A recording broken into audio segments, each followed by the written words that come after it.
of the Inland Wetlands Commission of New Canaan to order on Monday, November 21st. Will the secretary take the roll, please? Yes, Mr. Chair. Mr. Stepanek, Here. Ms. Jameson, present. Ms. Brunali, Present. Mr. Perkins, Present. Mr. Sillo, Here. Ms. Woiki. Here. Ms. Owsley, Here. Ms. Stanford. Here. All right, let me just say that Beth Sanford, would you take the place of Peggy Kirby, who resigned in October and moved to become a regular member, please? Yes, I will. All right, good. And Katie, I'm gonna hold off in a minute until, you know, a couple of minutes, and then you're gonna be moved up to a regular member too. You all have a copy of the agenda. Are there any comments, deletions? If there are not, can I hear a motion for approval? I move approval. Second. All those in favor? Aye. I just abstain as to item number 10 Hill Street, for which I was recused on the meeting minutes. Okay. So are you recusing yourself now? or are you gonna No, wait? no, just the meeting minutes from last month. I was not present during. I item hear number you. 10. Okay, good. Thank you, Beth. Approval of the minutes of the regular meeting for October 17th. If there are no comments or deletions or whatever, can I hear a motion? I'll move. Priscilla? Second? Second. Anthony? All those in favor? Aye. Okay, thank you. Approval of the schedule of meetings for the calendar year of 2023. You all have a copy of that? Yes. Any questions, any deletions, anything you want to add? If not, can I hear a motion? I approve. I motion. Priscilla I second that. and Angela. Okay, good. Thank you. Let me open the regular meeting. We have one application to be heard in December, on December 19th. Application number 222319. We want to schedule a site visit for December 7th, which is a Wednesday at 8 o'clock in the morning.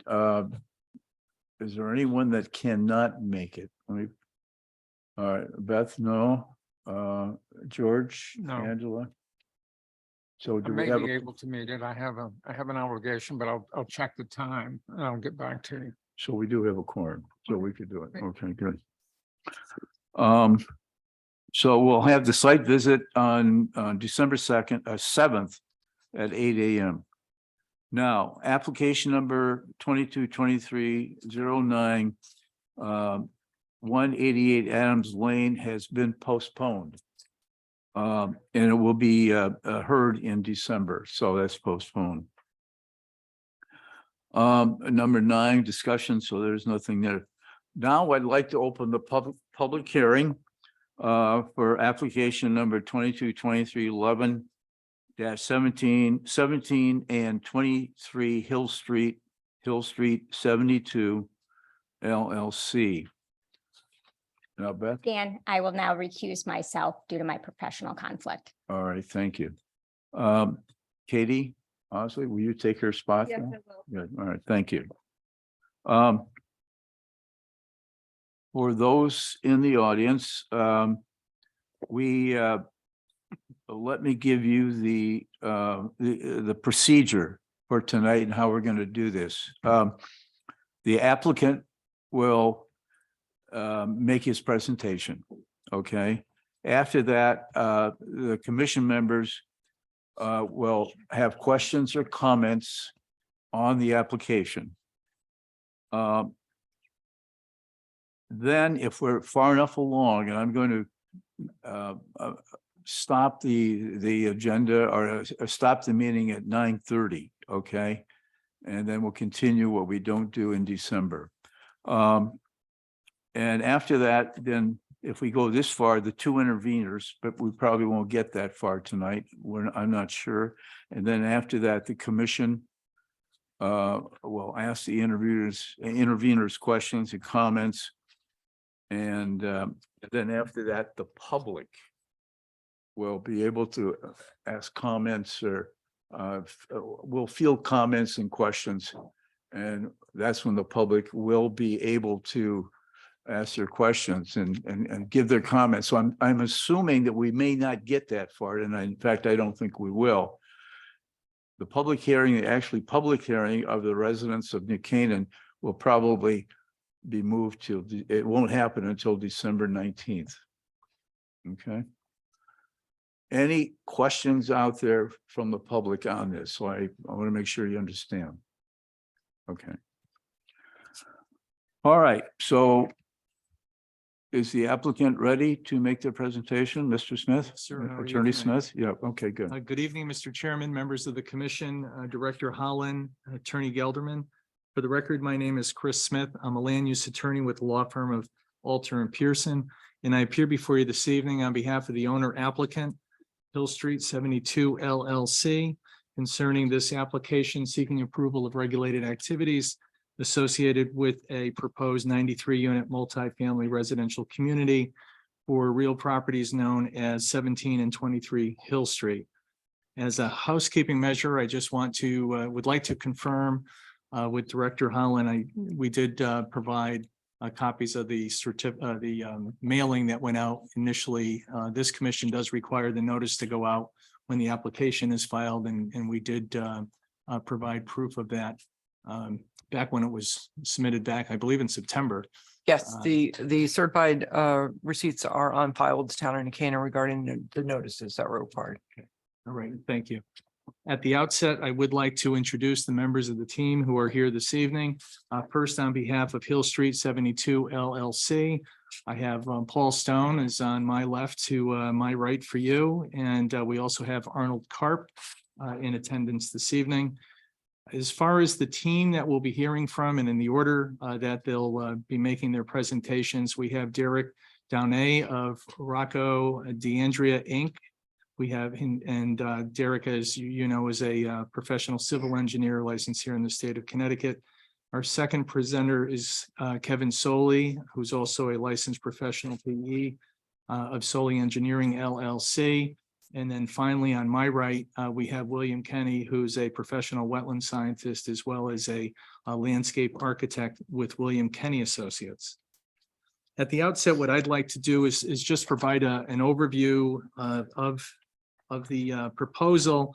And I'm going to not be referring specifically, but I'm going to take some of the items out of the September 15, 2022 summary cover letter that we submitted with the application.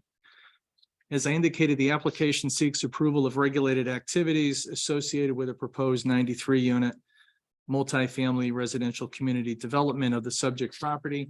We have two properties. If we were to receive approval and went forward, then two properties, the two lots, 17 and 23 Hill Street, excuse me, would be merged.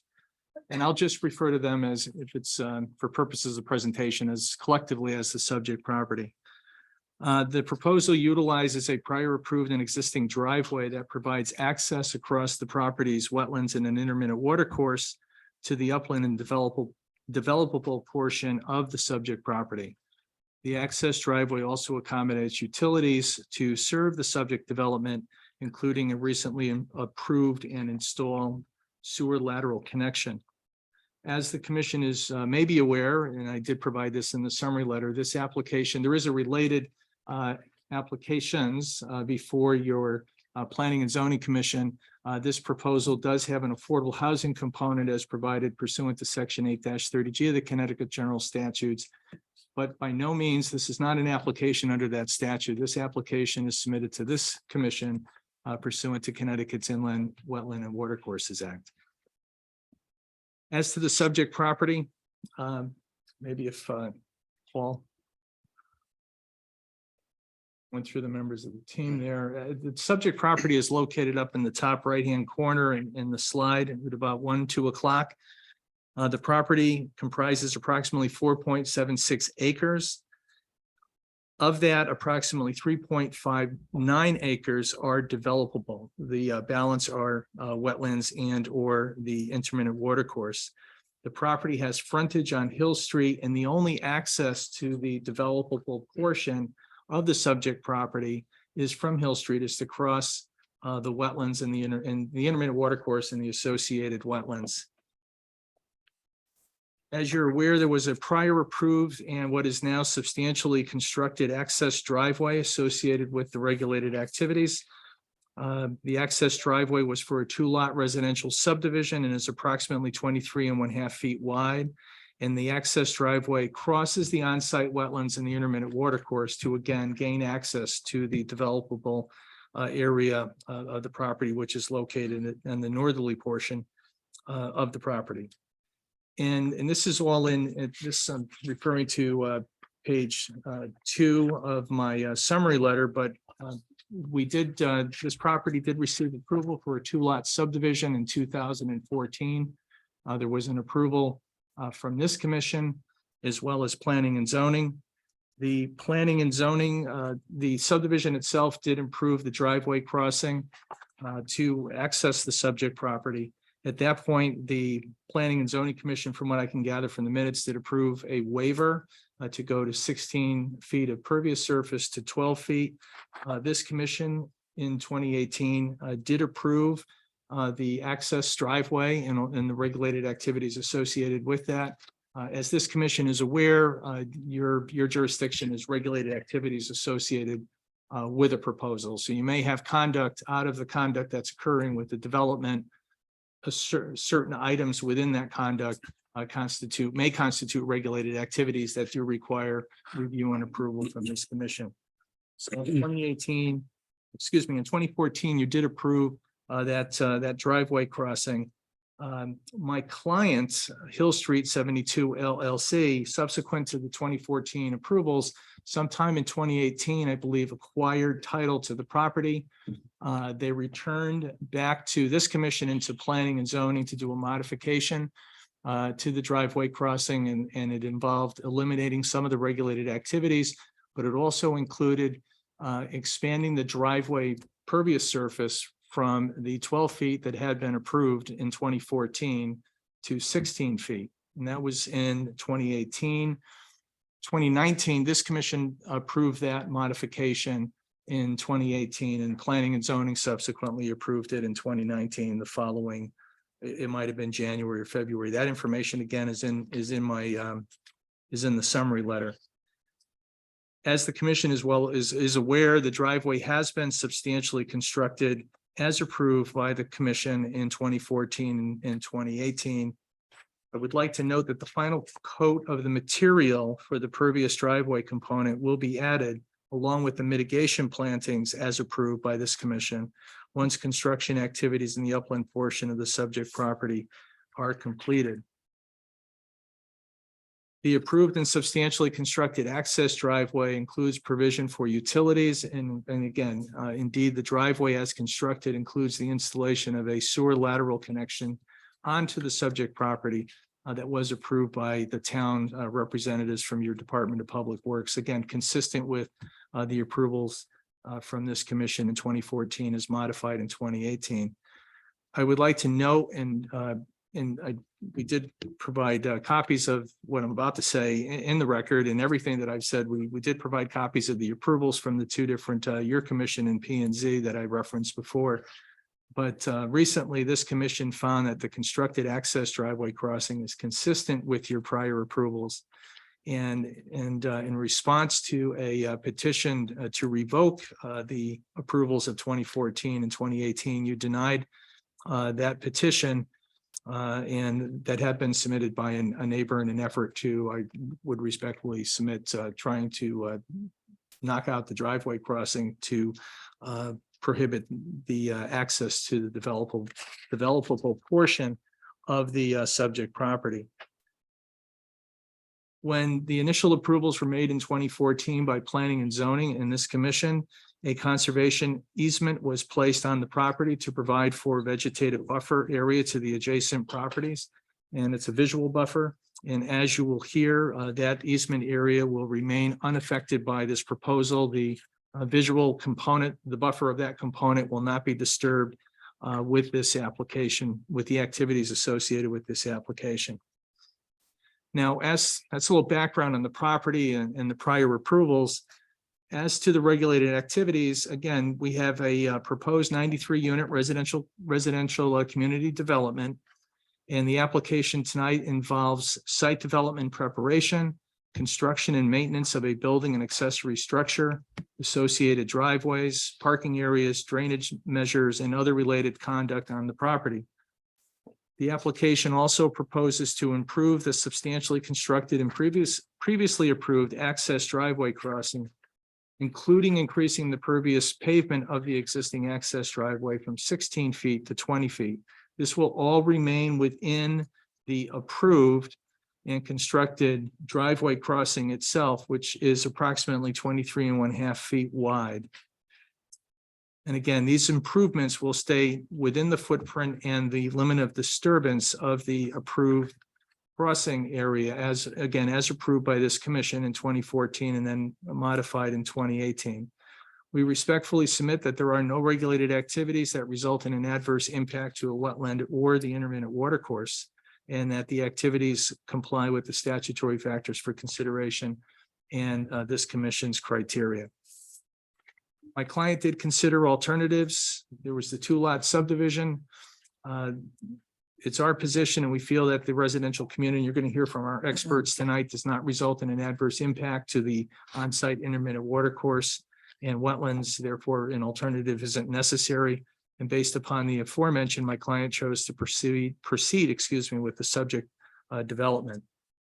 Now, again, our format for the presentation will be as follows. First, we'll hear from Derek Donay, our professional civil engineer with Rocco DeAndrea, Inc. And Derek will review the site development proposal, including the site design, stormwater management, parking, utilities, including sewer, and related infrastructure. After Derek, we'll hear from Kevin Soley of Soley Engineering LLC. Kevin will review the landscape plan prepared by his office, as well as the earth removal aspects and components of this proposed development. And then finally, we'll hear from Bill Kenny of William Kenny Associates, our wetlands scientist, as well as landscape architect. And Mr. Kenny will address the regulated activities associated with the proposed residential community. And as you'll hear from our team, again, we respectfully submit that the regulated activities do not result in an adverse impact to the wetlands, and they comply with the statutory factors for consideration provided by Section 22A41 of the Connecticut General Statutes and the criteria provided in your regulations. And with the permission of the chair, what I'd like to do is turn the presentation over to Mr. Donay, who will walk through the site development proposal. Thank you. That's fine. Good evening. My name is Derek Donay. I'm a licensed professional engineer, and our firm provided site engineering services for the applicant. I work for DeAndrea Engineering and Surveying PC, also known as Rocco B. DeAndrea Incorporated. We were tasked with preparing a detailed site design that would address site grading, vehicle circulation, and manage stormwater runoff such that the development will not cause an adverse impact on adjacent properties or to local stormwater runoff patterns.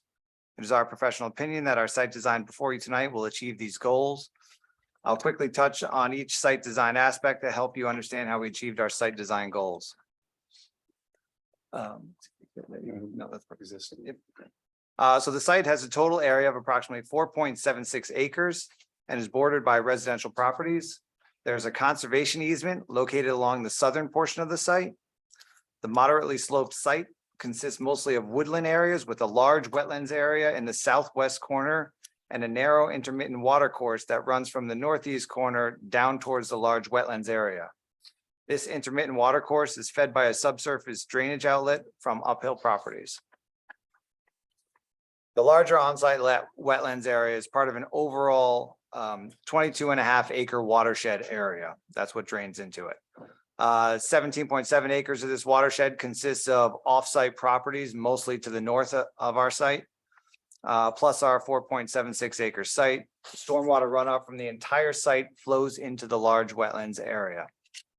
The outflow from the wetlands area is through a 12-inch RCP culvert that conveys water beneath Hill Street and into a deep stone lined channel across the street prior to being discharged through a large concrete culvert into the nearby 5 Mile River. The 5 Mile River has a total contributing watershed area of approximately 8,000 acres. Approximately 30% of this watershed is located upstream where the on-site wetlands area discharges into the river, just to give you overall of where we're located. So I want to talk briefly about the wetlands crossing. Can you go back to the existing condition? So, and if you zoom into it. All right, so I'll cover kind of what the attorney had already spoken about. So a previously approved access driveway crossing has been constructed and mostly completed along the southwest portion of the site. The purpose of this driveway crossing was to provide access to the site from its Hill Street frontage to its upland areas. The original 2014 submission for the access driveway was approved as a 12-foot wide asphalt driveway with sloping shoulders and an arched culvert crossing at the intermittent water course location. In 2018, a modification to the earlier design was approved and expanded the paved driveway width from 12 feet to 16 feet. This modification also included the use of boulder retaining walls and a porous pavement water quality treatment system. The purpose of the boulder walls so that they did not have to expand any more footprint into the wetlands. By using the boulder walls, actually the footprint of disturbance from what was previously approved with the 12-foot wide driveway was reduced. During July of 2021, construction of the approved driveway crossing commenced. A modification was soon approved to remove the unsuitable material that was found beneath the driveway crossing area and place it with structural fill. There was pockets of construction debris found probably from the construction of the adjacent properties from a long time ago. So that material along with other unsuitable materials removed, structural fill was put in place so they could build the driveway crossing. Construction of the driveway crossing continued through March of 2022. During this construction timeframe, underground sanitary sewer, water, electric, telecom services were installed. The retaining walls were constructed, the arch culvert was installed, and the porous pavement, crushed stone, sand, and gravel base layers with under drainage system were installed. The porous pavement system has a bank run gravel sand layer that is used to filter the stormwater runoff that is collected by the porous pavement. So the water that glows on the pavement filters straight down through it, goes through the sand layer, gets filtered through that. Since this access driveway is located in and adjacent to a wetlands area, infiltration is unlikely. Therefore, the approved design included the use of an under drain system beneath the filter layer that is used to convey the filtered stormwater runoff into the adjacent wetlands area. Throughout construction of the access driveway area, site monitoring was performed on a regular basis by our firm and erosion control measures were maintained. The driveway construction disturbance did not extend into the adjacent wetlands beyond the limits depicted on the approved plans. Temporary material stockpile areas were created in the upland area to the northeast of the driveway crossing beyond the approved limits of construction. This material was later removed and the area mitigated in accordance with the plan approved by the Inland Wetlands Agency. In March of 2022, the U.S. Army Corps of Engineers issued a notice of violation. Since that time, work on the driveway access has ceased except for the immediate cleaning up of materials and implementation of ground stabilization measures. The remaining driveway crossing construction phases include the installation of the approved landscape mitigation and construction of the porous pavements surface course. For you includes increasing the porous pavement width of the driveway crossing from the previously approved 16 feet to the now proposed 20-foot width. The exterior limits of the retaining walls on each side of the driveway will remain the same. Therefore, this increase in pavement width will not expand the width of the crossing any further into the wetlands area. Therefore, no more disturbance in the wetlands area. The footprint of the driveway crossing will remain the same. The only thing that's changing is the pavement width being proposed from 16 feet to 20 feet. The drainage from the entire wetlands crossing area was going into the porous asphalt system. That's going to remain the same under proposed conditions. Therefore, the increase in width will not have any adverse impacts to the adjacent inland wetlands. So now the proposed development. Go to the next slide.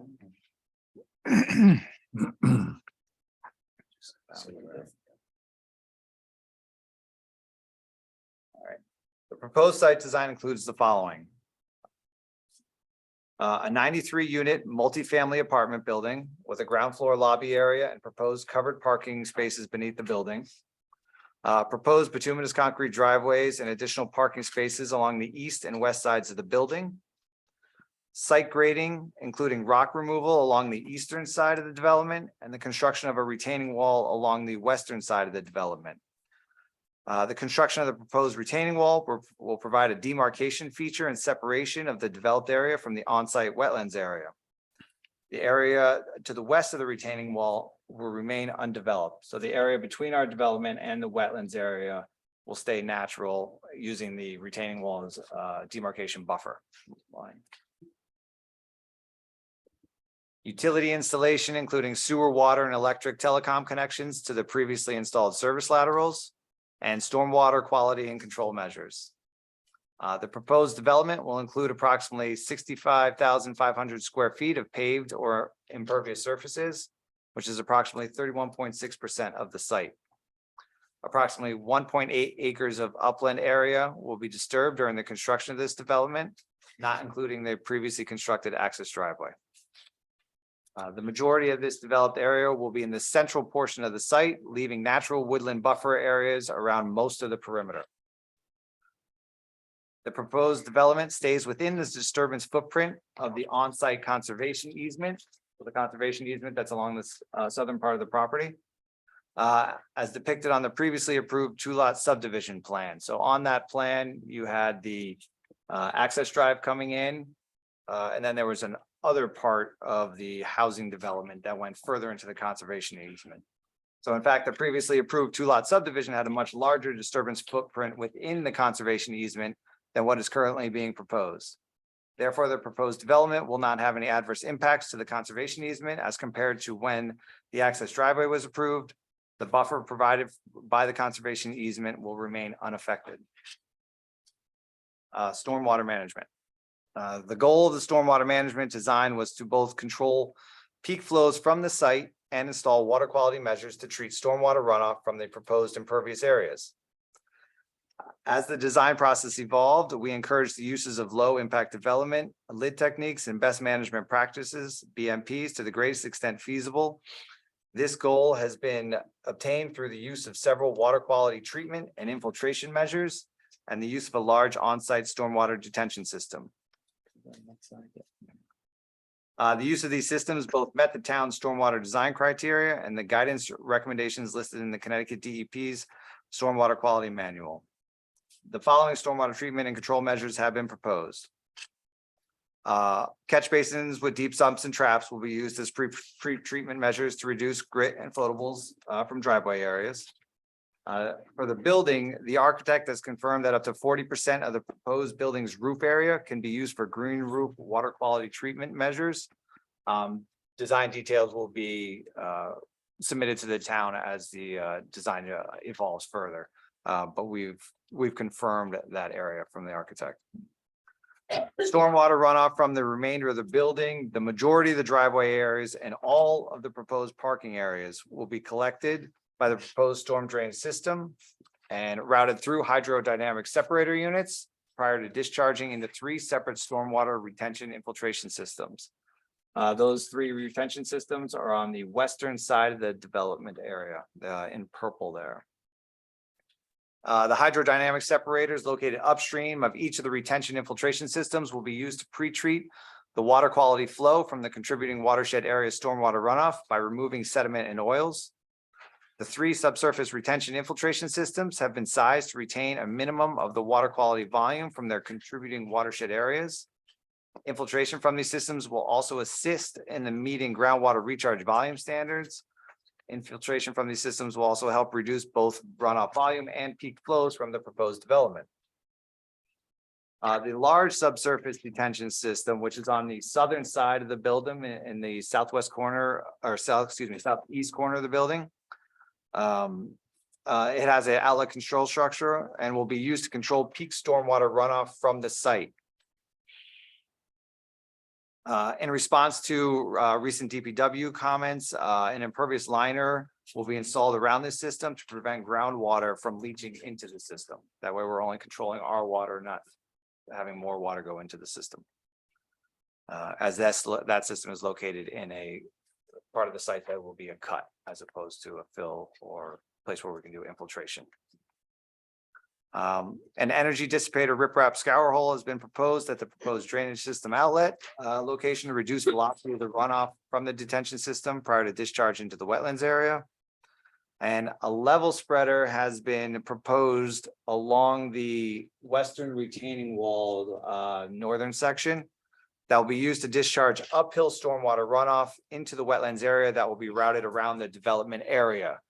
So rather than controlling and treating water from the woodlands area uphill of our site, that will be collected and piped around and then distributed through the level spreader, so it can still feed the wetlands area.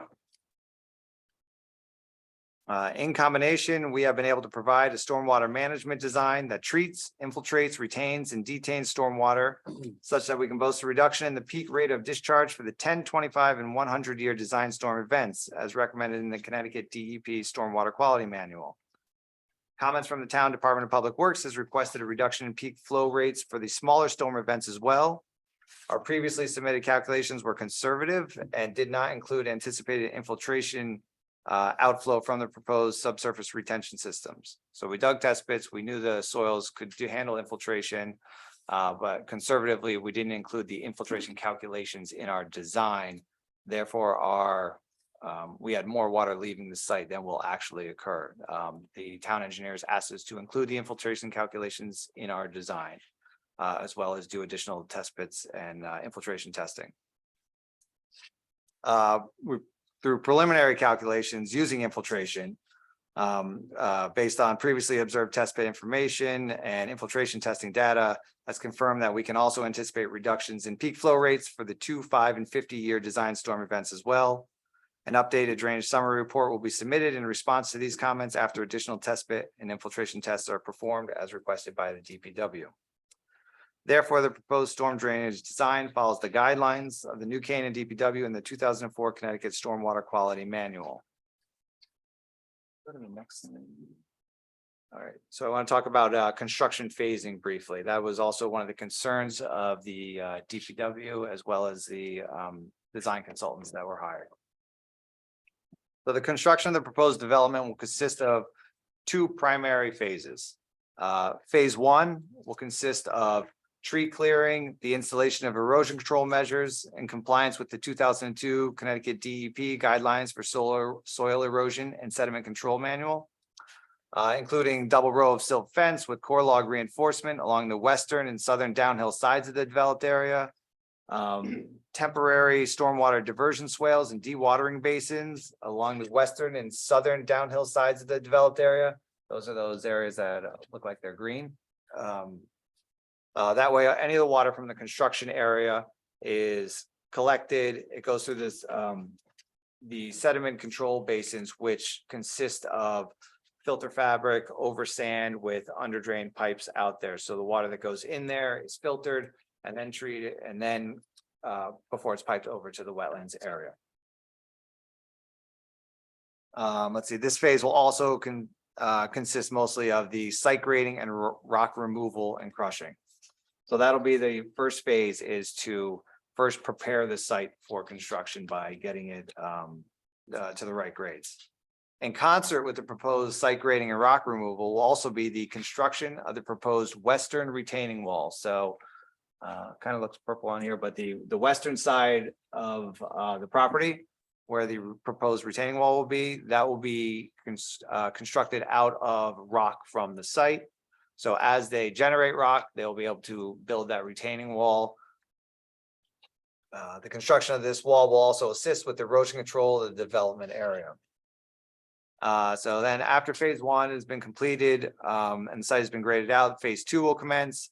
And phase 2 will consist of 1, maintaining erosion control measures, diversion swales and dewatering basins, the construction of the building, the installation of the stormwater control measures and utilities, construction of the paved parking and driveway areas, and landscaping. After the site development has been mostly completed and construction trafficking has been completed, then the porous pavement access driveway system will be completed. You don't want to build that first and then traffic over it and ruin it with all the sediment from the construction site. So instead, that will stay in its current condition. It's been installed in a manner and with protections on top of it. And further protections will be installed prior to construction being started. So they'll work their way from the site and work their way back out after they've completed the construction of the development, work their way back out and then install the top 2 layers of the porous asphalt system. Throughout construction, a site monitor will be appointed that will perform weekly inspections to confirm that the proposed construction is being completed in compliance with the approved plans and that erosion control measures remain in place and are functioning properly. One of the comments from DPW was to provide more detailed construction phasing plan, including the diversion of uphill stormwater flow around the construction site. Can you go to the next slide?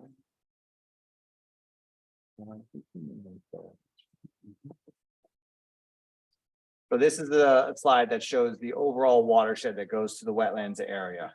Right above our site is a little red triangle there. And that's the area upland from our site that would actually have stormwater runoff flowing towards the construction site.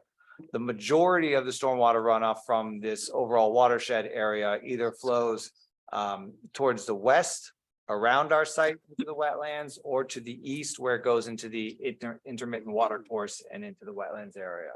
So we only have to control a small area just uphill of our site, which we will do by probably putting in a curtain drain along the uphill side of our site, something to where we can control the water around it, so we're not having to deal with it throughout construction.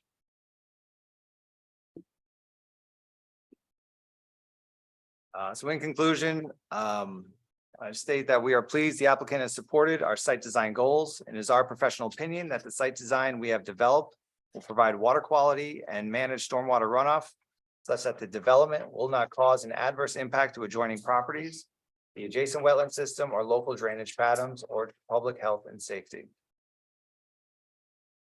And at this point, I'd like to pass it on to Kevin. Well, Attorney Smith, Yes. is it possible to ask questions now because it's fresh in our minds? Or do you want to go through the whole thing? Whatever the commission would like to do, whatever's convenient. Does anybody have any questions now that you might want to ask? I How many mean, I more have a few, I mean, I can wait. Can But you I have a wait? few questions, yeah. Why don't you start it? Why don't you see what you've got and ask a couple of questions? Go ahead. If you guys don't mind. Yep.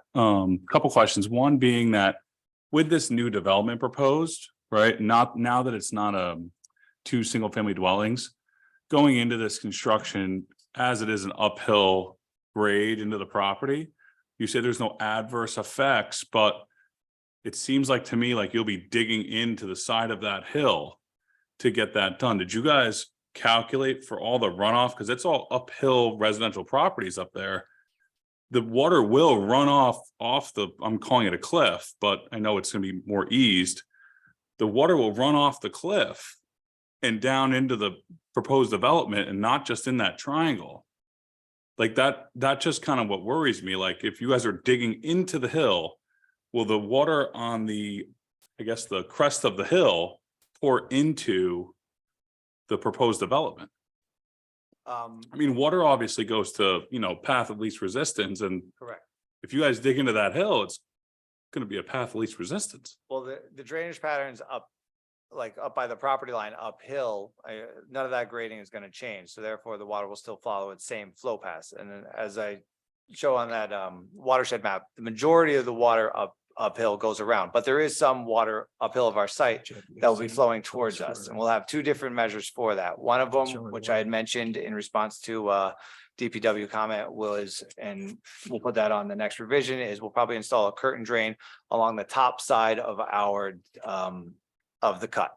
So that way That would be a pretty substantial curtain drain, yes. right? Like, were we talking like a 6-inch perforated pipe with, There's not that as much as you think. It's a woodland area, so it's not as heavy of runoff as you would expect. And we don't need to control it for like 100-year event. We just need to control it for the majority of the events. But so that would be during the initial phases of construction while they are excavating. Later on, we have another system that's already proposed on our plans. It's at the bottom side of the slope. Where we pick up the water drain through a series of catch basins before it gets to our parking lot. And that will either be piped over to the level spreader, as I previously had mentioned, to go to the discharge, or it goes around the southern end of the. So I guess property. my big thing is that I'm not, I'm just asking questions. I'm not trying to. But I feel like during construction is when the most, and I'm in construction, right? During construction, I've been in situations where this has happened. Yeah. During construction is where the most damage is done, right? So for me, I sit there and go, okay, if you guys are gonna put that cut and the excavators are there and all the stuff is going on, are we gonna sit there and say, we didn't take all the precautionary measures we could, right? And a curtain drain, to me, I don't know if that is. I use the term curtain drain all the time. Is it what are the specs of a curtain drain that's gonna cover that whole ridge? Right. Of the property, and is it going to shed to the other sides? And then are we going to have a problem with having again, neighbors or other people like being affected by all this water that's coming that should be being seeped down the hill instead of in concentrated areas? Well, to go through your questions, I mean, the first one would be on the low side of our development is also where we are proposing the diversion swales and the sediment basins. So anything that goes over into the construction site, those are the first things that will be constructed and graded out there. So that water hits a swale, follows it down into the filtration sediment basins before it goes out into the wetlands area there. So that's how we're filtering and cleaning the water that goes to the wetlands area. None of it's being diverted to an adjoiner's property. No, I'm not saying it would. What I'm saying is, again, you said, okay, you're not planning on a 100-year storm. We've had 3 in the last 2.5 years. So it worries me that if there's a 100-year storm, that freak accident that shows up, are we going to have a problem with concentrated water going down swales and going to the wetlands and then creating, I mean, the site visit was great to look at because then you sit there and say, okay, the wetlands area all of a sudden turns into a small retaining area for water. Right. And does that lift the water table and then spill over to Hill Street? Right. Right. And So I'm not trying to, I understand what you're saying. I'm just trying to understand it better. And that's one of DPW's comments is a more detailed phasing plan, which will have more appropriate sizing for these measures on there when we get into the calculations for them. In regards to the water table, we looked at that as part of our overall drainage analysis in our drainage report. And this is more after the development has been done where we're not increasing the water table very much. I think it's minimal or almost zero. It's only a couple hundredths of that wetlands area because we're controlling it. So during construction, the main controls will be the sediment basins as far as controlling runoff and filtering it before it goes off into there. And during construction, also when the site is crushed stone, it goes in different levels. You have where the site is completely, compacted down when after everyone's been tracked over it. And you have the initial sites where they're still crushing rock and you have a lot of just broken rock on the site. So the runoff patterns will vary depending on which phase of construction you're in. But we'll be doing more detailed with calculations for the sizing of these systems. But I understand your concern. My last question on this phase said that you guys were doing I guess I can bring it up after. It's Bring it up after. yeah, we'll bring it up after. Okay. Just All right. pertaining to the roadway and, Yeah. we'll talk about that next. Yeah. So I'm troubled by the risk of pollutants during the construction phase, getting into the water that is running one way or another, eventually into the wetlands and then, into where it enters out to the stream and eventually the 5 Mile River. Can you talk in some more detail about how you are going to make sure that there isn't pollutants from the construction activity that adversely affect the wetlands? Yes, the 2 different methods we were already talking about. The curtain drain will be collecting uphill of our site. We'll be collecting water just from the Woodlands area. So that is not, contaminated by any construction activity. That would be clean water going around our site. The water that's on the construction activity, when that flows off, right, because that can have a lot of fines and sediment in it. The siltation basins, the way they're designed, and I've seen these work fantastically, where they have filter fabric, they do need to be maintained regularly after a big storm event, especially. The filter fabric on top, and they have sand beneath them with perforated pipes. So when the water goes through this filter systems, when it comes out the other end, it's clean. It is not turbid. So I've seen them work very well on past projects. And Um, sizing sorry to interrupt, sizing calculations have been requested by DPW, which will be part of the next submission. And in what kind of circumstances have you seen them work not so well? No, those ones have worked well. So I'm you've trying to never, think, you've never come across I a haven't had- circumstance where they I have haven't used failed. them the on, purpose? I have the big projects I've used them on where that's really only where I've used them. They've worked fantastic. So I haven't had a circumstance where those systems have failed, because they're cleaning the water. Where would they not work? If it's never maintained. So if the site monitor is never checking it and the siltation basin becomes silted over, then water can't infiltrate into it. So that'll be part of the site monitor's job, as well as the contractor, obviously, and the owner, to make sure the systems and the erosion control measures on the site are maintained and operating. And that was one of the conditions, was to have a weekly visit by a site monitor. I think it's either before or after storm events, I forget, but so that's your insurance of it, is to make sure the systems are maintained. So we have your assurance that they will be fail safe. Well, I mean, they are designed to work, correct? Yes, Mhm. and the site monitor and the contractor will be in charge of making sure they're maintained. What, go ahead. I got one. The easement, how big is that? The conservation easement, the Yeah. existing one, Yeah, I might have to. I don't know off the top of my head the size of it. I apologize. that in the wetlands, the wetlands is about 25%, which is about 1.2 acres, is that right? The wetlands, and the easement. Bill, Bill Kenny, do you happen to know that number? I don't know it off the top of my head. I can Yeah. get back to you with that, but I don't. Yeah, I know it would. off the- Yeah, The well. Yeah, the wetland is one too. or 1.2, yeah, about 25% of the total acreage, is that right? of the property, correct. And you plan on building on how many acres? How, the 93 So, units, yeah, The total amount of disturbance Yeah. is, hold on, I wrote it down. The total amount of disturbance, not including what was already installed for the driveway crossing that's already completed. right, 1.8 acres. 1.8 acres? And none of that's wetlands, it's all upland area. And the majority, there's only a very small portion of it is in the conservation easement, and that's just to continue the driveway up into the development site.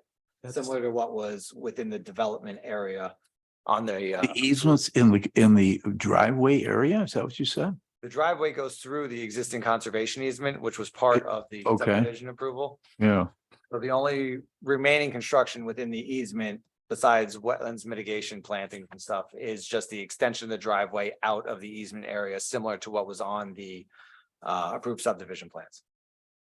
And I believe, Chris Smith, for the record, that the developable area is about 3.59 or 3.6. So that's so there will be half of that would be the 1.8 of the disturbed upland area. well, 1.8 of disturbed area, huh? I guess our question is, as a commission, I guess we'll go back to it now that we're here. I guess the question is that this, and we've heard it multiple times from you guys, and I just want to make sure that we're correct.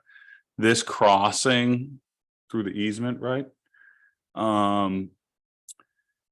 Was approved for 2 single-family dwellings. And we've seen in video files, et cetera, that, there'll be 2 to 4, 6 cars crossing this a day. And again, I think of a construction mind, right? As I'm in construction, and I sit there and say to myself, okay, we're going to build 90 something units.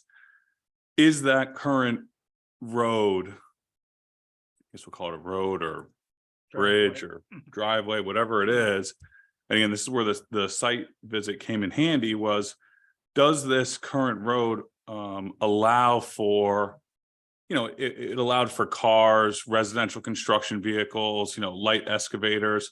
When we're talking about a building of this size, I'm almost afraid that the road or bridge or whatever we're calling it, is that substantial enough to handle cranes, big excavators, big heavy equipment, back and forth with triaxles, hundreds and hundreds of triaxles at 20 tons, right? Are we talking, and I don't care about the actual, the actual work that's involved. I almost care of the integrity of the structure. Will it be able to handle a 20-ton excavator, or I'm sorry, a 20-ton, thing, or triaxle or cranes going over it that are being towed in to bring in? And will that have an effect on the actual structure to spill over into the wetlands, or something would break, or something with, what I'm saying is, I think that this bridge or roadway was approved for, construction of small lumber trucks and not triaxles, right? And I'm almost a little nervous that this approval of the driveway was more for 5,000 square foot residential houses in which certain equipment wasn't used, right? We're now in a building of this stature, there's certain equipment that needs to be used, and will it affect the roadway, which will affect the wetlands? Does that make sense? Yes, I understand your question, and in regards to the trafficking on it, the driveway and the culvert crossing are all designed H20 loading, which is able to withstand construction equipment for a development that is being proposed there. Any spillover, the site actually, the crossing, the two retaining walls, which are very solid stone Well, walls. they're boulder walls. They're bold, but they've got they were more. I just feel- mortared in place. They're solid. I just feel like if this was to come to a project of this stature back in 2014 or when did they approve this? 2014? 2014. I think in 2014, if someone said, hey, we're going to do a substantial project of this size, right? Maybe we would have disturbed a little bit more wetlands to make sure to protect the wetlands, better during the course of this project, right? Like now I feel like I after seeing the site visit, I really have a big reservation on, we have no poured walls, we have no good footings, we have no substantial oversized footings for these big trucks and big cranes that are going to be going over this thing. And I have a problem with, yeah, we have boulder walls that are mortared in, great, but you bring 1,000 triaxles of material over that thing, we're gonna have a big problem. I was to say, it's also the structural fill that was used as the base is very solid as well. Above these, and these walls themselves they're thick and they're strong mortared walls, but so they self-contain everything. I understand your concern. Yeah, again, I mean, if you put a certain amount of weight on something that's structural fill, it's still going to push out, and we just have boulder walls. And again, that kind of, I would, If they were- as being a contractor in New Canaan, like we have to do certain things over anything 4 feet. A wall over 4 feet needs to be structural with rebar and all this other stuff. So again, I don't know Well, I can say something too. For the record, your name. Paul Stone, Hill Street 72 LLC. The 2-lot subdivision also contemplated rock excavation equipment. So you're talking drills, very large excavators, triaxles, just to do the mass rock removal for the 2 homes, right? Because this is you saw the site and you can see it on the topo. It's very steep, and a lot, you'd have the same size concrete trucks coming in, and you'd still need cranes, you'd still need. agreed, but as of that size or mass, what I'm saying is volume of those trucks. Right. And also, I don't think in those residential plans were we going to say, oh yeah, we were going to cut that much into that hill. Right. So we're talking double of what we were proposing. And again, I was not on the commission before, so I Right, can't but say. those- What I'm saying now is, Right, those trucks would still have to go across that. And if the wall weren't structurally sound back then, this wasn't a concern for the commission. You know, I think I understand your point. Well, my thing is there was 100 trucks going out. Now there's 1,000 trucks going out. The wear and tear on that infrastructure would then, you know, possibly spill over. And that could be an issue.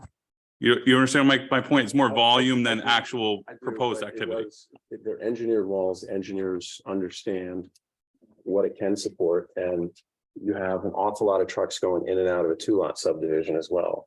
And you have the same, so yes, same size, it would have to support, you know, the dozens instead of maybe the hundreds of trips, right? So it wasn't a concern back then, so I would submit that it shouldn't be a concern. As long as- Well, yeah, but this is a different application, so we're really gonna take a hard look at this. Understood. Yeah, My thing is if we're calling a mortared boulder wall a reinforced structure, it kind of worries me, Paul. I mean, I'm not being rude. I don't mean to be a jerk, but that's not a reinforced structure to me. So we've had engineers look at it, and we've Yeah, actually had, that's what it I'm is trying to reinforced get because Derek we at. drilled through the boulders, and we actually have 1-inch steel pins, structural pins. So if there's a Yeah, so in the concern, site visit, I just didn't see that in the we can boulder. get Yeah. the opinion of the structural engineer on that. Yeah. Understand your concern, valid concern. No, that'd be great. I mean, yeah, that'd be great. You know, Anthony, let them look into it. concern. Beth had a question Oh. and then we'll move on. I'm sorry to slow you guys down, but But just before Beth goes to the next one, I think that's a very good point. I'm actually not sure who agreed to it, but you can hear that the commission is desiring some valid credentialed person regarding that crossing and the structural integrity of it for the proposal that you're doing currently. So you've agreed to do that information. That'd be great to get into the record to perhaps alleviate some of the concerns that are being raised today. Thank you. thank you, will do.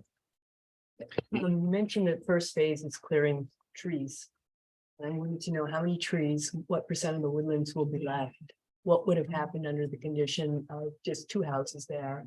And what effect does that have on the water flow? And I assume that all those trees that are being removed is creating the need for this complicated storm management system in part. I can answer part of that question. Unfortunately, I don't have I don't know the number of trees. I'd have to count those on the plan so we can get back to you with that number. I don't know the number of trees.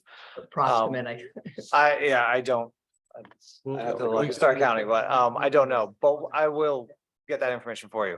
As far as the significant size trees that are on the survey, which are I believe like 10-inch caliber or bigger, I forget exactly. In regards to the difference between this and the subdivision, and I'll review the subdivision again in more detail as a comparison, but there was site grading throughout all of it. So basically the similar number, your subdivision footprint would have similar number of trees being removed. It wasn't an at-grade subdivision, meaning like you weren't building your lots on those same slopes. There were still going to be cuts and fills. So the existing trees were coming down, whether it was 2-lot subdivision or this development. In regards to the stormwater management system, the size of the system is based mainly on the amount of impervious surfaces being proposed for the site. which you said was 100,000? 8,000. What was the No, number that you? impervious was 60. I think that, yeah, the 80 was the total disturbance area, I believe.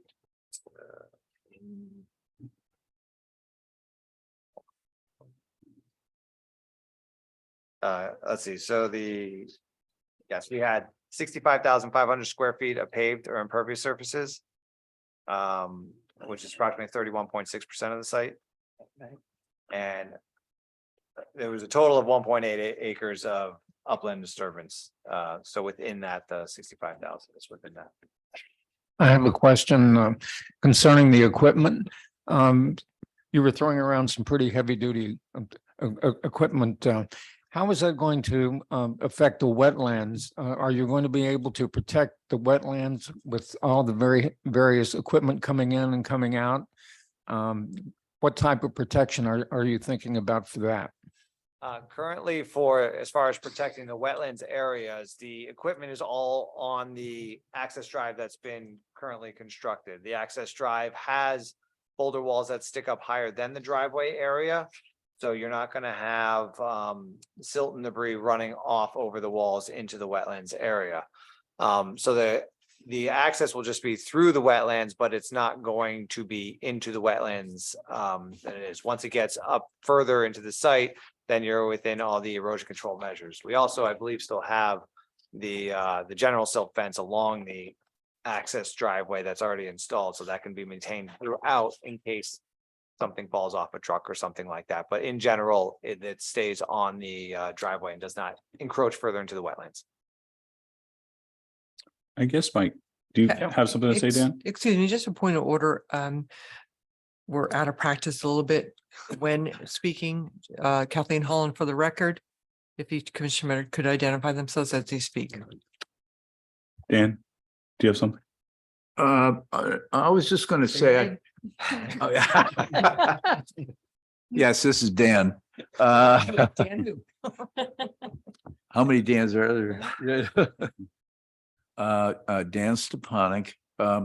What about Hill Street itself? And now this is out of our privy, and that'll probably go to planning and zoning. And can Hill Street? It's not a very big road.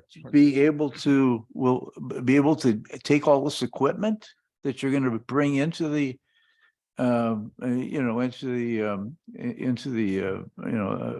this road, on this driveway, all the way up. I mean, that's all I'm saying. And I don't know, and I don't know if it can. Planning, Sure. Hi, good evening. For the record, my name is Kevin Soley. I'm a licensed professional engineer in the state of Connecticut Yeah. with Soley Engineering. Well, I can just touch on that briefly. So obviously Hill Street is a public roadway. The town of New Canaan has, and the Department of Public Works has pretty strict stringent requirements for roadway construction with substantial, pavement subbase and things like that. So those are, those roadways are designed to accommodate, heavy traffic over an extended lifespan. So just from a structural standpoint, from a public roadway standpoint, those roads are designed to accommodate far greater traffic than what they currently do, and are certainly, rated and suitable to accommodate, any construction traffic which will be coming in and out of this development. okay. My last question is, then we can move on to Mr. Kenny. My Anthony last Sillo question. For the record. Anthony, Anthony Sillo for the record, Anthony M. Sillo for the record. My question is more for the storm. I guess it would be a question for you, which is a storm water management. And you said that the 5 Mile River does, I think 8,000, or how many acres did you say it? Yes, I saw that in a report that the 5 Mile River has about an 8,000 acre watershed. Okay, yeah, so my thing is just from it, I'm better than me, I'm sure it does. Like, again, just being a contractor in town, we actually had to do multiple renovations on houses that were on the 5 Mile River because of these crazy storms that we've had the last couple of years. And multiple of my clients have had to do their basement renovations. They had flooding on the 5 Mile River right across the street from 123, and where our stormwater will be flowing into, without already the impact of the stormwater coming from this site, right? So I'm a little nervous too, again, not only wetlands for the site, but wetlands for the surrounding area, and saying, are these houses on the adjacent streets going to have a problem with more flooding because we have an influx of water going in after a big storm? And I understand your guys'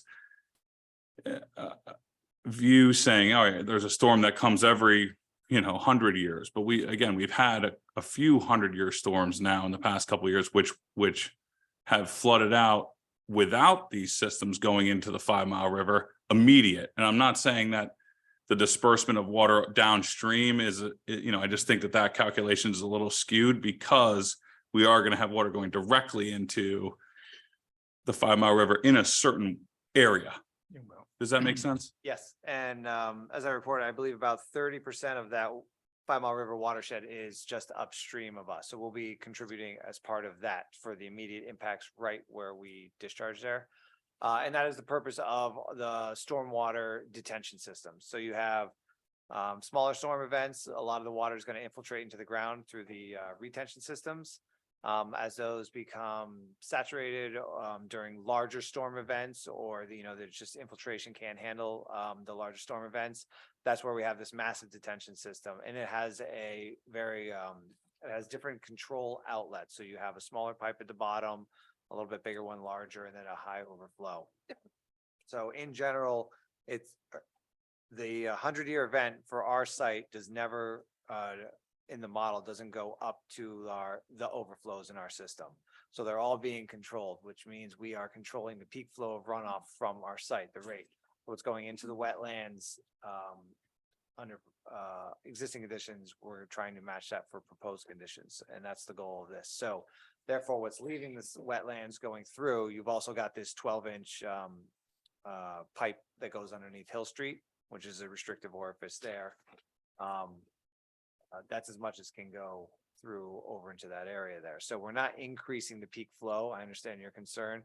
If we were letting it all go, say we were just doing water quality measures, but not peak flow, you'd have a large mass of water going through these systems, overflowing Hill Street and out to the 5 Mile River. But that's the purpose of the stormwater. management plan. Yeah, so I guess my question is, and I understand going through Hill Street, I know Hill Street will probably be protected considering that there's wetlands, there's like that depression right before Hill Street. My more concern is, going underneath the road and hitting the 5 Mile River with that overflow pipe, which already gets overflowed when we have these crazy 100-year storms. Right, so You know? and that's why we are not increasing the peak rate of runoff from our site as compared to existing conditions for the. I guess the storm deep, events. again, I think the DPW is gonna have a lot to not say, but the details of what you guys are gonna do, I guess, need to be more clear, because that's a large drainage project to handle all that water. So I think that, I guess the more detail we have, the better we'll feel. I mean, it seems like you guys have it under control, but I'd love to see a little bit more, just because, again, I do deal with these big infiltrators and all this other stuff, and you sit there and go, all right, yeah, if they get overrun or overdone, I get it. But I think DPW has already made it clear, right, Dan? I mean, DPW has made it clear that they do want to see a little bit more detail on it, I would imagine. Yes, we've received their comments, yeah. Okay, this is Dan Stepanek. Can we move on? I think Mr. Solly will be next, Mr. Chairman. Kevin? Thank you, Attorney Smith. For the record, again, Kevin Soley. I'm a licensed professional engineer in the state of Connecticut with Soley Engineering. We I'll can't also- hear you. Are you on? Kevin, Let me no. slide that over. Oh, thank you. There we go. Again, good evening, Kevin Soley for the record. Licensed professional engineer, and I'm also a certified professional in erosion and sediment control, as administered by EnviroCert International. Mary Blackburn, our landscape architect from my office, prepared a comprehensive landscape plan. Most of those plantings are actually outside of the regulated area. And we worked in close concert with Bill Kenny in his office to work on the wetland plantings, within that buffer and in the mitigation area. So I'm going to leave a lot of that discussion to Bill to talk through a lot of the proposed landscaping features. One thing I did want to talk through is some of the earthwork aspects of the proposed project. So we worked, in close concert with Derek in his office, and we reviewed the grading and drainage plans, soil erosion sediment control plans. And we wanted to take a look at the overall earthwork and just to provide some high level overview of that for the commission to consider.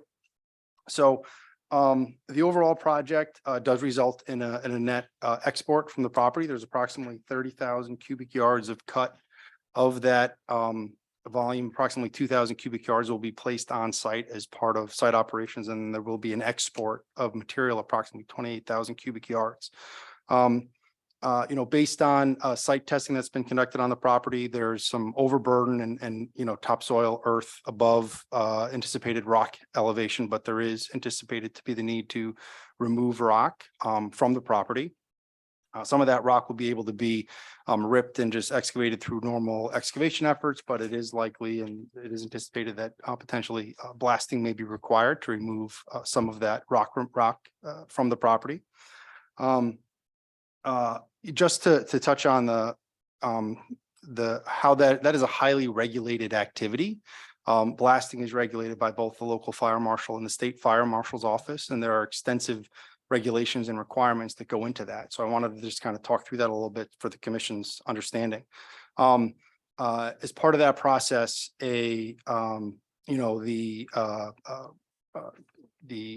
that will be contracted to do that drilling and blasting is it's a highly regulated process. They have extensive insurance requirements, and there are several measures and protection measures put in place to ensure that there wouldn't be any adverse impact to any of the surrounding areas or the surrounding residents. And as part of that, there are extensive pre-blast survey requirements required to ensure that there's adequate documentation of all of the surrounding properties, their foundations, their structures, to ensure that if there is any potential impact or anything like that, it is highly documented, and the applicant and the contractors are responsible to address any of those concerns in any meaningful way. Blasting itself is a highly technical process. There are extensive. It is very scientific with how those are designed, how those are managed, how those are regulated. So there are several measures put in place to ensure that there is not going to be an adverse impact to any of the surrounding neighbors or residents or things like that. Overall, with the amount of material that is being expected to be removed from the site, it's based on the overall volume and the activity that's anticipated to take roughly between 2.5 and 4.5 months. So it could be completed in a typical construction season. And obviously the duration is highly dependent upon the frequency of that activity, and then the amount of trucks and such utilized as part of that earth removal activity. But overall, even with the highest level, it's something that can be managed in a reasonable time frame within a construction season. Based on our review of all the plans prepared by Derek in his office, if the soil erosion sediment control measures implemented as designed, they will certainly protect, any of the surrounding resources from any, sediment laden water or anything like that, to ensure there's no adverse impact to those resources on the property. And again, the activity itself of the excavation and earth removal activities can be managed in a way that won't have any adverse impacts to the surrounding resources or the surrounding properties. So with that, I'd be happy to answer any questions regarding the earth removal, but also we can pass it over to Bill to talk in more detail about the wetland mitigation design. Angela Jameson, for the record. So, well, thank you for that overview. It was really a summary. And as I listened, I became more rather than less troubled. One thinks about the neighbors, but we're here to think about the wetlands. Mm-hmm. So I think about the wetlands, and it sounds as though this is highly skilled. There's a lot of things that could go wrong. It's being done in a very tight area. There's a hell of a lot of blasting that needs to be done, because you don't have a nice flat area on which to do the construction. So I'd like more detail about how you're actually going to protect the wetlands during this phase. I don't feel I have enough detail on that to be able to make a good judgment about whether the wetlands are going to be adequately protected or not. Sure. Well, I think that's, the wetland protection measures are really kind of focused around the soil erosion sediment control measures around the perimeter.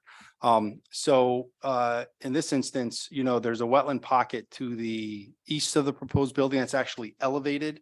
So our proposed activity is a substantial distance away from those wetlands. So we'll be kind of removing earth, working down gradient from that.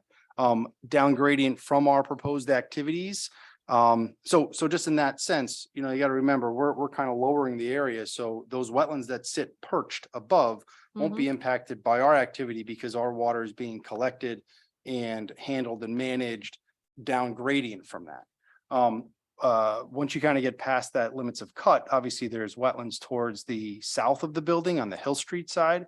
And those are being protected through the soil erosion sediment control measures that Derek went through in more detail. So there's silt fence, there's sedimentation basins, there's diversion swales. There's a number of things to ensure that any of that storm water that's collected during those construction activities is managed, is collected, is provided adequate time to, settle out through sedimentation basins prior to any of that water getting towards those resource areas.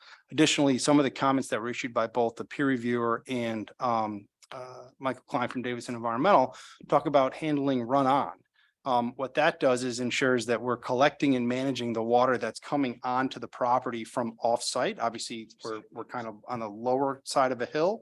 And that kind of addresses some of Commissioner Sillo's comments before about how we're managing that water.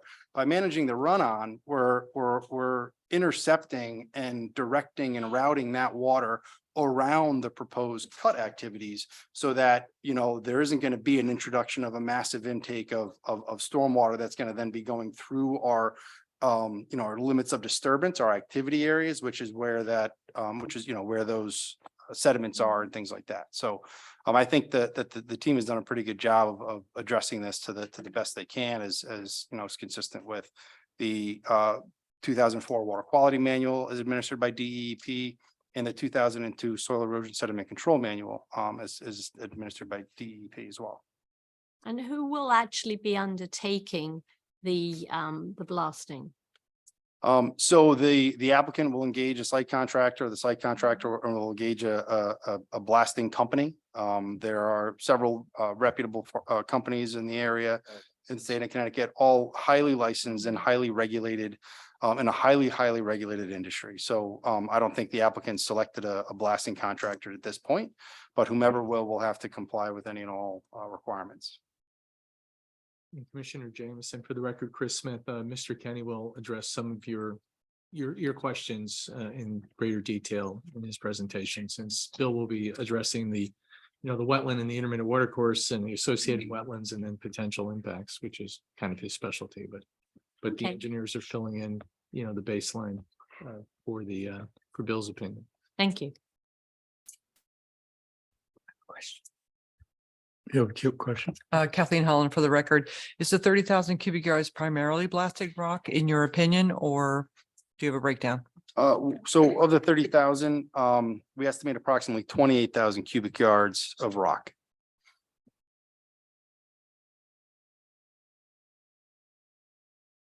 Wow, that's a lot of rock. Can you give me an idea of the truck volume that's required to? 1,400 triaxles. Thank you, Mr. Silla. That's 1,400 triaxles.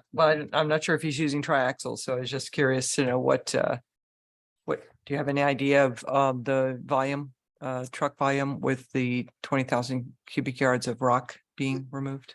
Sure. Obviously with triaxles are one way of removing the material. If you were looking at just the regular, dump truck, those are approximately 10 yards per truck. So that could be up to, upwards of 2,800 trucks, or obviously less with triaxles. They have a little bit of a larger volume available in those beds. Thank you. Welcome. Anyone else? Questions? I believe Mr. Kenny is next, Mr. Okay. Chairman. We finally get to the wetlands, huh? Good evening. I'm Bill Kenny. I'm the principal of William Kenny Associates in Fairfield, Connecticut. I am a professional wetland scientist, soil scientist, and landscape architect. My firm was retained to help with this project in a number of different ways. One was to conduct some limited wetland mapping work. The original wetland mapping was done by soil scientist Paul Janig. Back in 2018, I believe around that time, we reviewed a portion of his wetland mapping, particularly around where the driveway crossing was, and made some changes, and those were added to the survey. So there's 2 lines shown on the survey. I know that the town wetland consultant within their preliminary statements or comments is asking for updated wetland mapping, and I don't think that'll be a problem. We're pleased to do that. So in addition to doing that limited wetland mapping to date, we also conducted an assessment of the wetlands on site, and inventory and assessment, looking at the soils, the drainage, the wildlife, the vegetation, and also looking at the upland areas adjacent to that, particularly the areas within your 50-foot upland review area. And lastly, we worked with the design team to get involved with the design to ensure that it was done in such a way, both during construction and after construction, that this property could be developed in such a way that we could avoid adverse impacts to the wetlands and watercourses, in our professional opinion. And that included, we did some design work associated with that, which we developed a drawing that was submitted to you. It's a wetland buffer habitat enhancement planting plan, and essentially that's a planting plan that borders the wetland along the area of land between the development and the wetlands, where there's some areas of land that is being disturbed during construction, and we propose planting of native vegetation to restore those areas and restore the buffer in those areas. So what I'd like to do for you is to briefly go through existing conditions and then proposed conditions, and talk about our assessment of those conditions and why we conclude that the project can be completed in such a way that we can avoid adverse impacts to the wetlands. The property is about 4.76 acres. It sits on the southwest slope, bottom of the slope of a glacial drumlin, otherwise and known locally as Brushy Ridge. Glacial drumlins tend to have soils, at least in the upper portions of these areas, these land areas. They're long, thin hills with very regular slopes. You have a flat top and a regular slope coming down, and they're deep, typically deep deposits of lodgement and glacial till that the glaciers put down as they advanced some more than 18 or 20,000 years ago.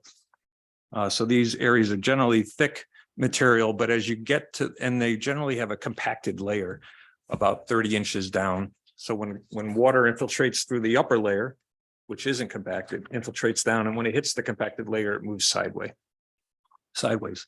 Except at the base of drumlins on the southern ends, they have more loose material. It doesn't have that compacted layer. And so we sit at the base of this drumlin in an area where there's the loose material, loose glacial till material that drains very well, and has the testing that's been completed by the project engineering team confirms that there's good draining material there.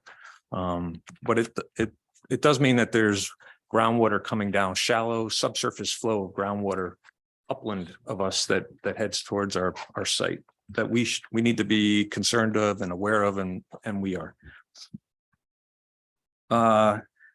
So, and as has been discussed, the watershed to the wetland on the site is about close to 18 acres, 17.7 acres. Most of it is off-site.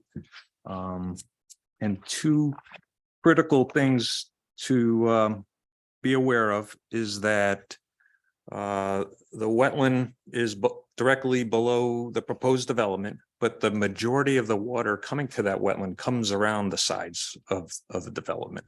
And there's a relatively small area. You include the development itself and just a little bit above that actually flows to the wetland. Much of that 17.7 acres, probably 15 of that acres actually flows around the wetland.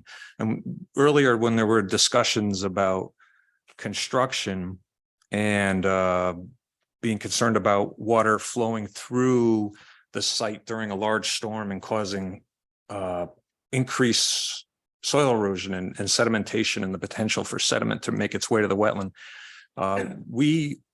This site, because there's natural diversions that exist already that divert the vast majority of water around the construction site. So that is a huge benefit or to helping to avoid potential impacts to wetlands, because often with construction, you want to control the water on your site, but you want to divert clean water around it. Well, naturally, that's already occurring on our site. So we're left with a relatively small footprint that we have to manage and control.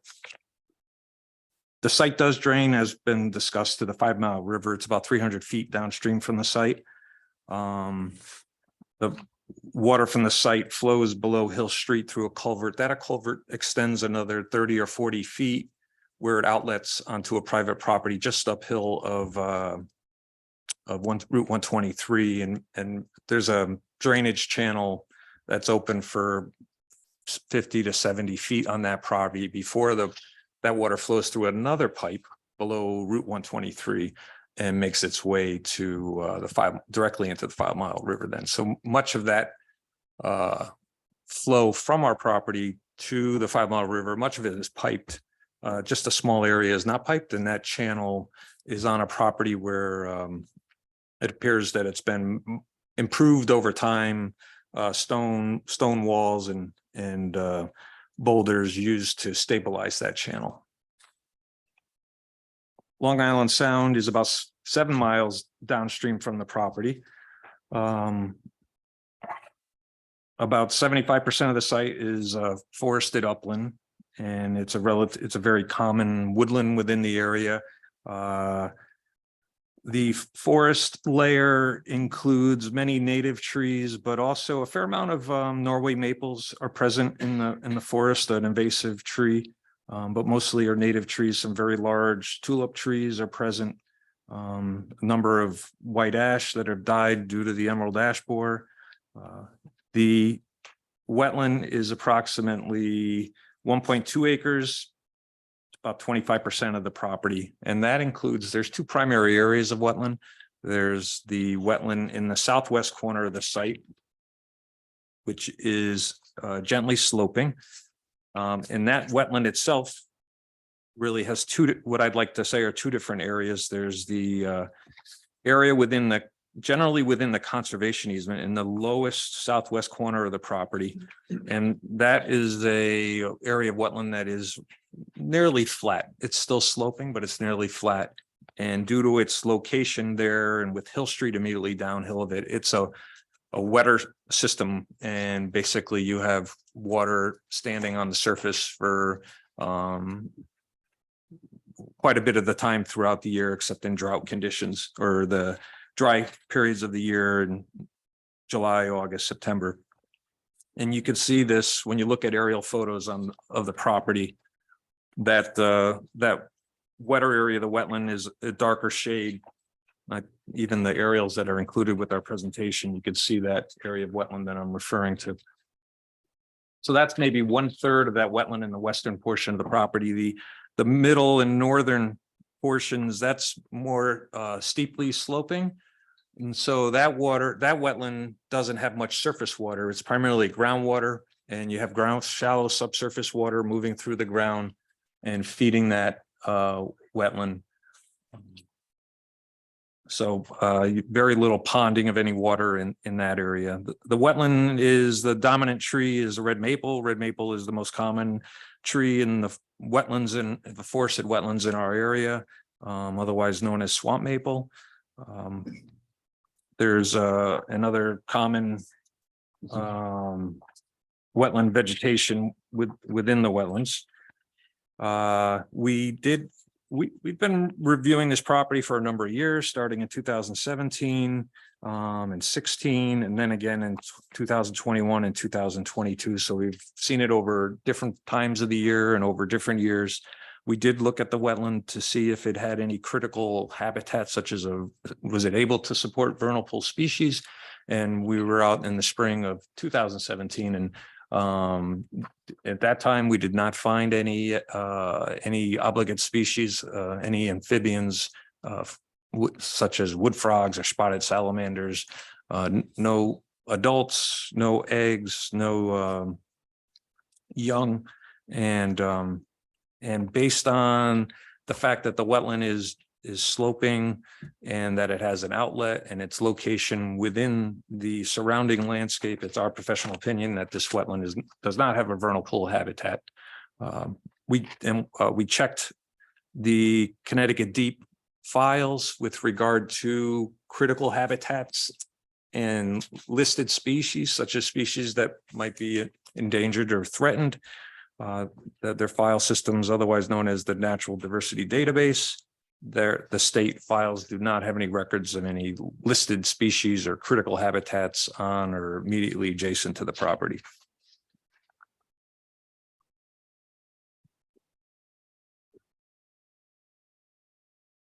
Also existing on the site is the recently constructed access way, which on average, which includes the stone retaining walls on either side, and it's approximately 23.5 feet wide across its length. So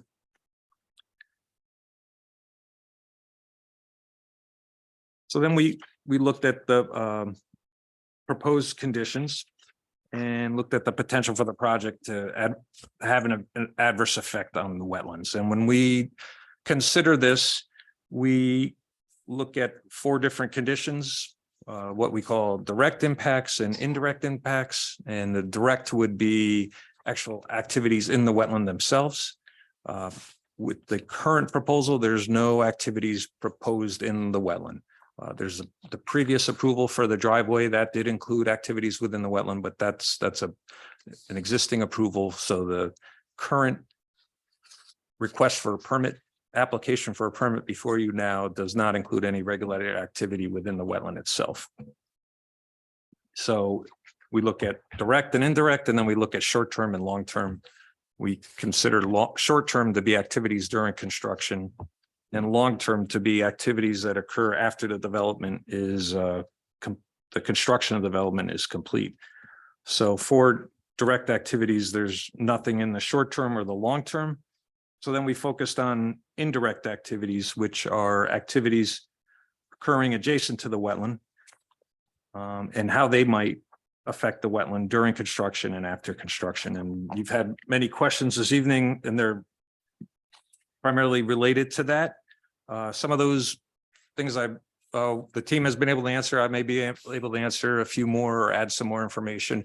I think before the next meeting, we could provide you with even more information to help explain some of these things, such as the question about the phasing and the earthwork and how can we do this and still protect the wetland. And I think that we could provide you with some additional drawings that could provide you with information you're looking for so that we can better explain to you how the project's been designed in such a way to avoid impacts. But with regard to indirect impacts, it mostly comes back to water management. And we look at managing water that's flowing through your property, as well as managing water that's within the construction site itself.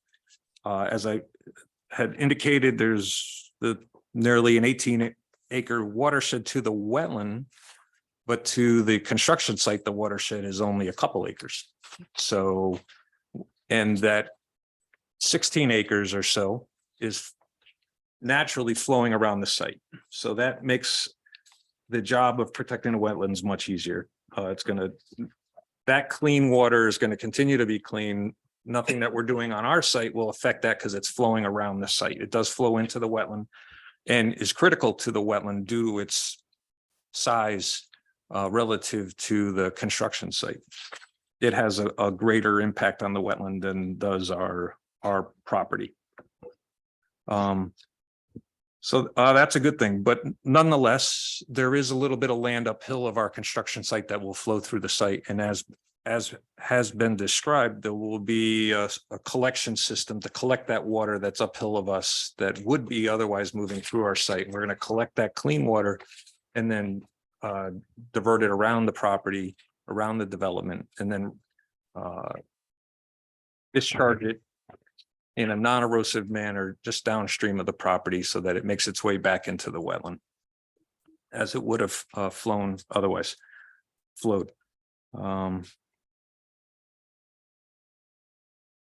So And then with regard to activities within the construction site, because this site is steeply sloping, because there's a lot of earthwork, I think I agree.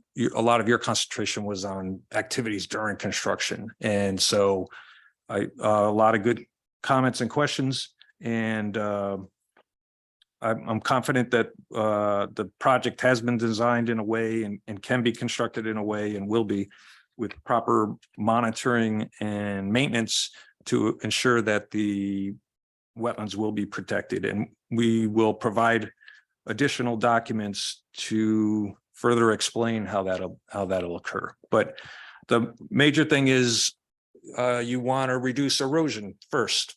And you do that by minimizing the amount of disturbance of your footprint of disturbance. And our site, although we have a lot of earthwork, the footprint is relatively small. It's under 2 acres. And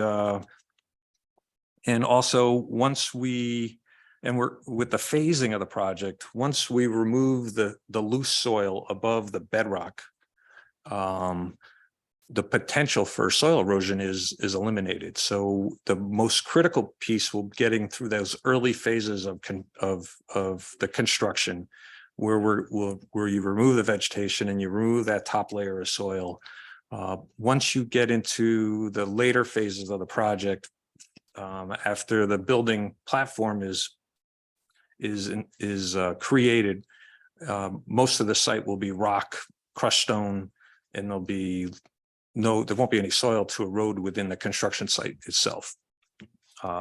So we will provide information about that initial phase to show you how we're going to manage that lens of soil that's over the bedrock before we get into removal of the bedrock.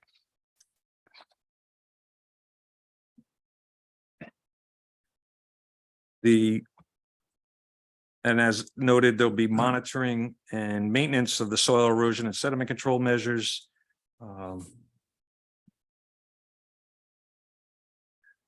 Now, with regard to potential for long-term impacts,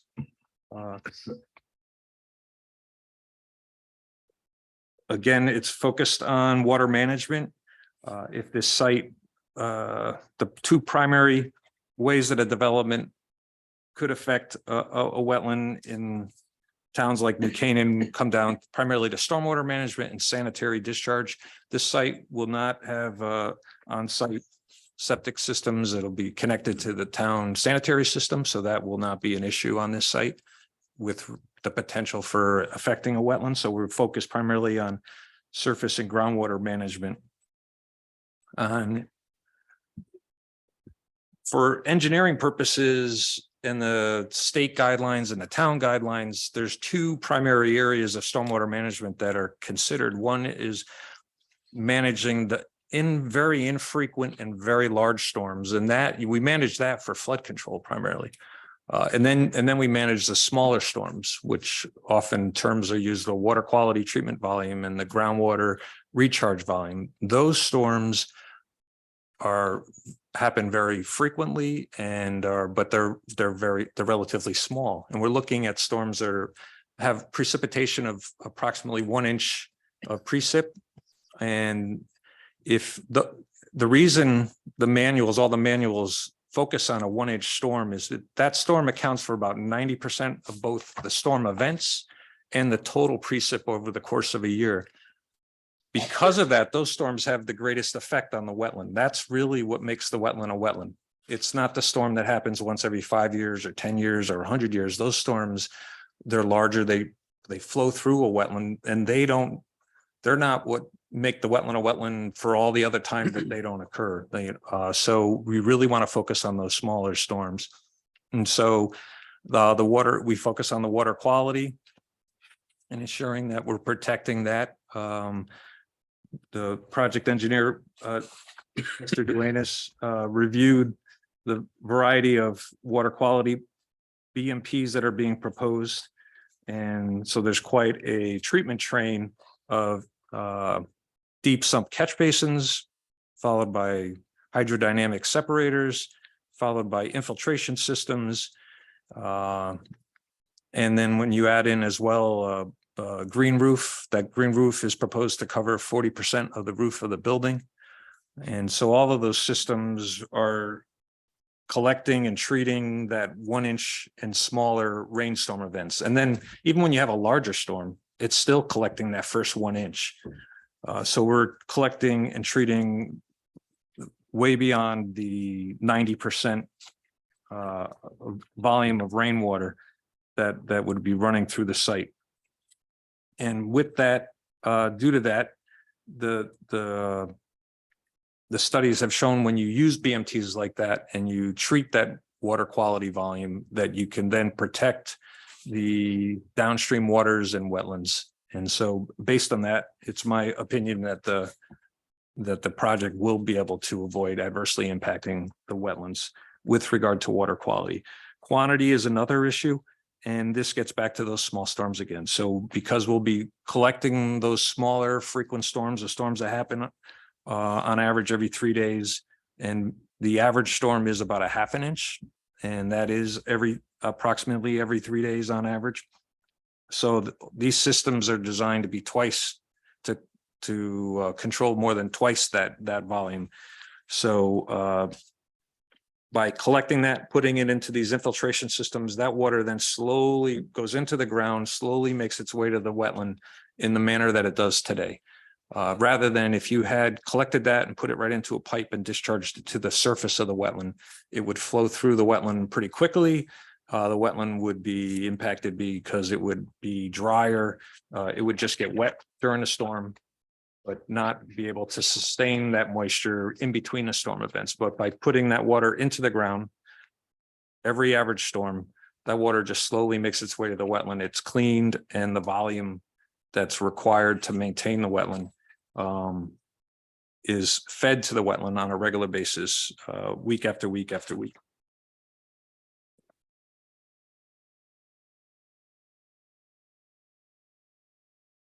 The site, and as I discussed earlier, for the same reason that it's helpful during construction, it's helpful after construction as well, is that the project site is a small fraction of the entire watershed for this wetland. It's less than 10% of the entire watershed. So we're working within an area that's less than 10%. And then we are doing all of the BMP measures for that last 10% area to ensure that we can protect the wetlands.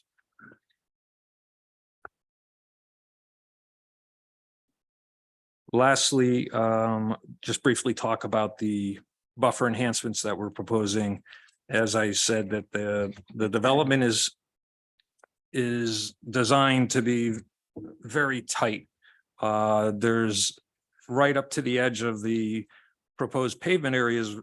All the vegetation that's proposed is proposed to be native vegetation, proposed to be allowed to naturalize over time. So any of those areas temporarily disturbed just beyond the parking is all proposed to be revegetated and with native trees and shrubs and ground covers. And that's shown on the plan that we submitted. In addition, the wetland consultant that you have retained is suggesting a invasive species management plan for the property. We're pleased to provide you with such a plan and implement that for the property.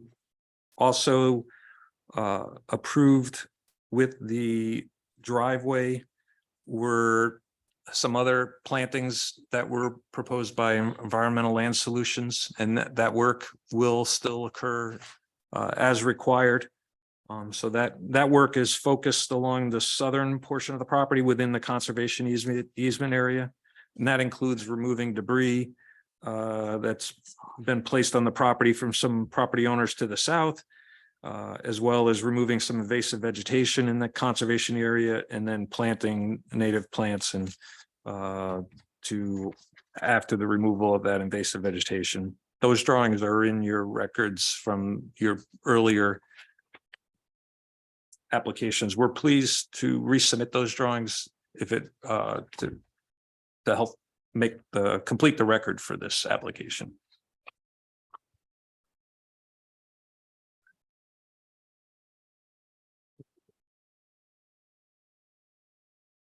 The,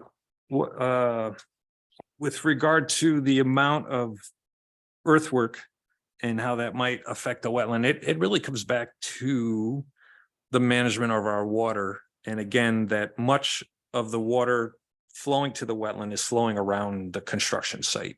So 90% of the water is flowing around to the wetland and not being touched by this proposal. And then with the removal of soil, and then there will be some groundwater that'll discharge on the slope upland, the slope uphill of the excavation. That water will be collected and then conveyed around the construction site and discharged in a clean and non erosive manner, so that water that would have otherwise flown to the wetland is diverted around the construction site and to the wetland. But more than 90% of the water that flows to that wetland today will be flowing to the left and to the right, to the west and to the east of the site, uninterrupted by this project.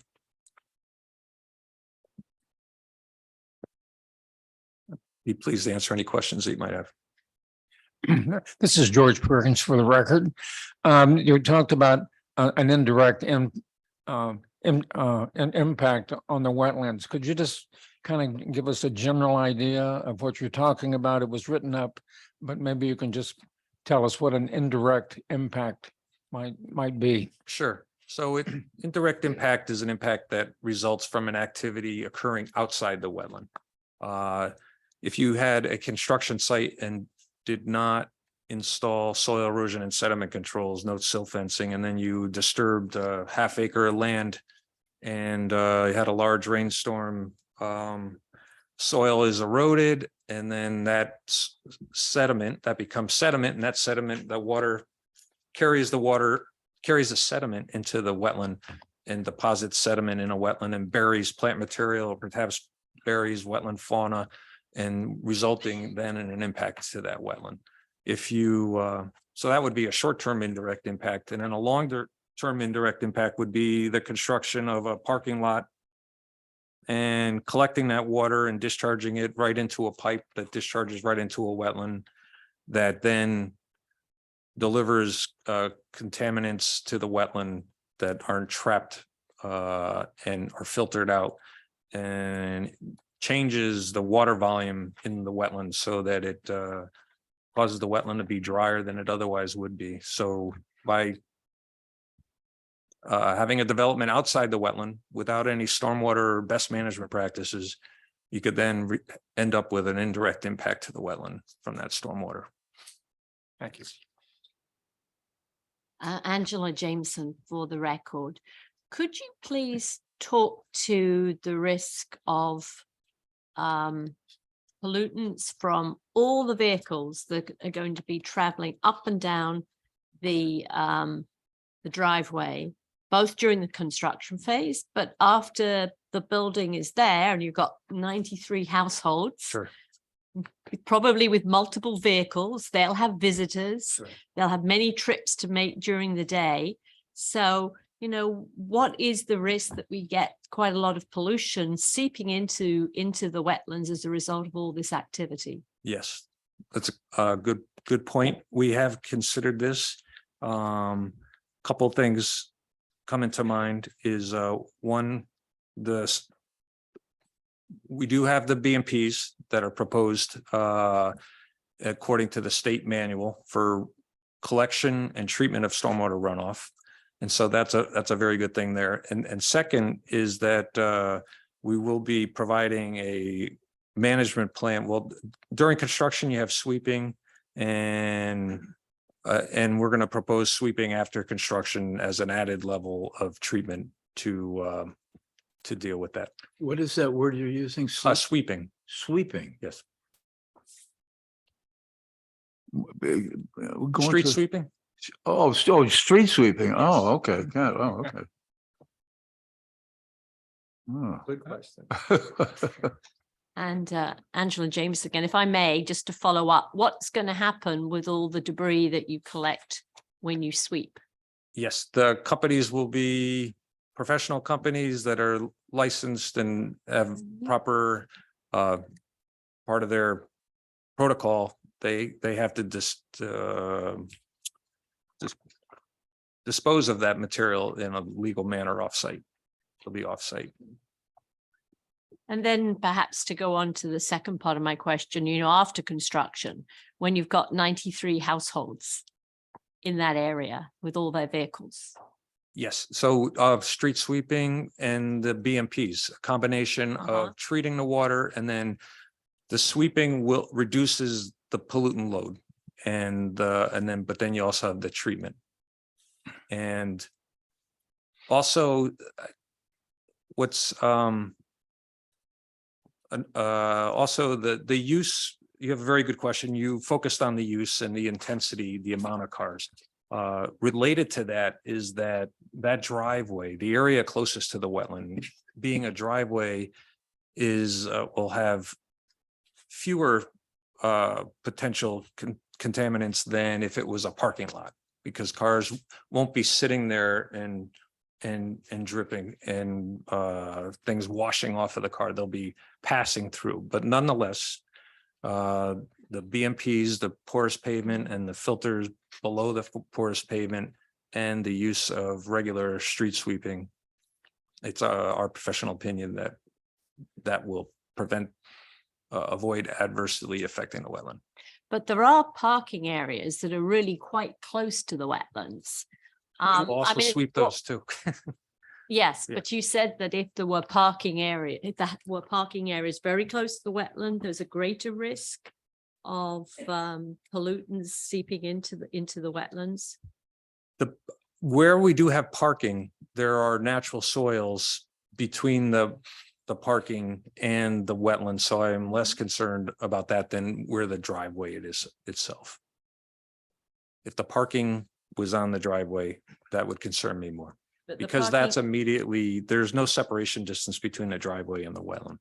So in your professional view, the parking areas are not so close to the wetlands that they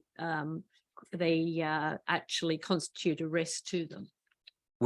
That's correct. With the proposal, that's the management proposal that we have incorporated with this development. The stormwater is going to be collected and treated. Right. From this, just for the, maybe clarify that for the record, for the parking lot. It's gonna be- Yes, that For the record, Derek Donay from DeAndrea Surveying and Engineering. Ms. Jameson, just to correct, so those are all the parking areas. The stormwater is treated through three different methods, before it goes into the ground. So step one is it's collected by the catch basins. The catch basins all have deep sumps and hooded traps. That gets out your heavier material and your floatables.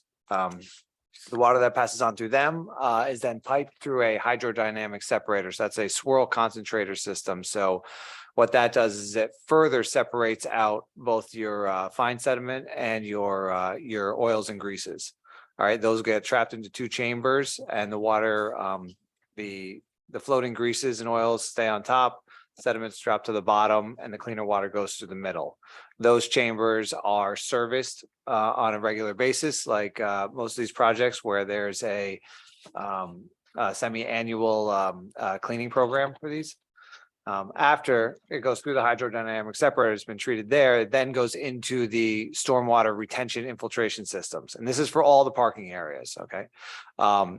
Once it goes into there, that's where it then infiltrates through the soil layers before it goes, further into the ground and off to the wetland. So it goes through 3 phases of treatment prior to discharging into the wetlands. And this is for all the parked areas that are the biggest concerns. Can I, Katie Owsley for the record, you've mentioned the water treatment, and I'm just wondering, you mentioned it again right now. You spoke about it filtering out sediments and also oils and greases. What about chemicals? Is there a regular testing? When you say the water is clean, what exactly does that mean? It means it's clean, from what I was listening, from what I was hearing, clean of sediment. Right, it meets the state Connecticut DEP guidelines for stormwater quality control. Okay. But this, So this filter your- also filters for oil and grease. These are regular, right, so you have the catch basins, which have a hooded outlet trap. The purpose of that is to keep some stuff, whatever floats in the water doesn't go further downstream. That's just preliminary. Then it goes to swirl concentrator, which separates out the oil. So usually your oils, your greases float on the water and they stay in a separate chamber and don't go further downstream. And then your last one is your retention infiltration system. So that then goes, filters through the soil before it goes deeper into groundwater and into the wetland systems. Those are the different filtering mechanisms, separation. You all set? Go ahead. Anthony Sillo for the record. Not super, I mean, again, I think Angela brought up some good points about the parking areas. My biggest concern is about, again, the immediate impact over the bridge and where we're going through the wetlands. I don't know if, William, is there a, for example, have you ever had an issue with salt in wetlands and affecting that in any way? Salt can be an issue, and depending on the habitat within the wetlands, generally with it being applied during a dormant season and it's passing through the system, there's less of a effect. If you had if there was a known vernal pool here, then I'd be more concerned with that, where there's a use of amphibians in that wetland. But with the design of this wetland, or with the type of wetland system it is, and the fact that with it occurring during the dormant season. So the thing that again worries me about this easement and road that we're talking about, we have most commercial contractors for snow don't just use plain salt, right? They use something called magic salt or treated salt, and it has a chemical in it that helps molasses. It has molasses, salt, and chemical in it that will help de-ice the road faster. The problem is when you go through that tight roadway, the plows will then take that salted ice water mix and shoot it over or into the wetlands, right? I don't know. Again, I'm not an expert. You are. Maybe it's something we can look into and say, hey, maybe we have to use a certain de-icer in certain area. I just am trying to get to the most impacted area of wetlands. And the most impacted area of wetlands is that easement, right? Where you would have, again, most use. You'd be going down gradient from the property to Hill Street, in which you'd use more salt or more treatment, I'll call it. And maybe that's something we can look into, because again, if you have a snow event, even with a half an inch or a quarter inch of snow, with a property this size, with this many people, with this much liability, that down gradient driveway is going to need more treatment than a flat driveway. Yes. We'll provide more information about that, but at the moment, one benefit is the use of the porous pavement. And when you have porous pavement, the amount of salt that's needed is much less than when you have an impervious surface. And there's been quite a few studies that have been done that demonstrates that. So that's a very good thing right there, is that there'll be less need for salt applications than if it was not a porous pavement. But we'll provide additional information before your next meeting about that. Great, thanks. Beth Sanford for the record. I have a question, Mr. Kinney, about your study of the vernal pool, or the lack, as you describe it. How did you scientifically observe that? Yes. And I assume part of the reason you did that is you want to see if there might be a direct impact on the ecosystem. Yes. So we observed the wetland, the ponded areas of the wetland during the spring. Vernal pools are of interest and concern because they provide breeding habitat for certain amphibians, wood frogs, spotted salamanders, most common, animals using those for breeding. These animals spend their adult life in the surrounding forest, which extends hundreds of feet, often from the pool. But they breed in these ponded areas of wetlands that are intermittent or vernal in their ponding, which does not allow for a fish population to survive. If there were fish, the fish would feed on their eggs, and then you wouldn't have successful breeding. But if you, so you can't have too much water and you can't have too little water.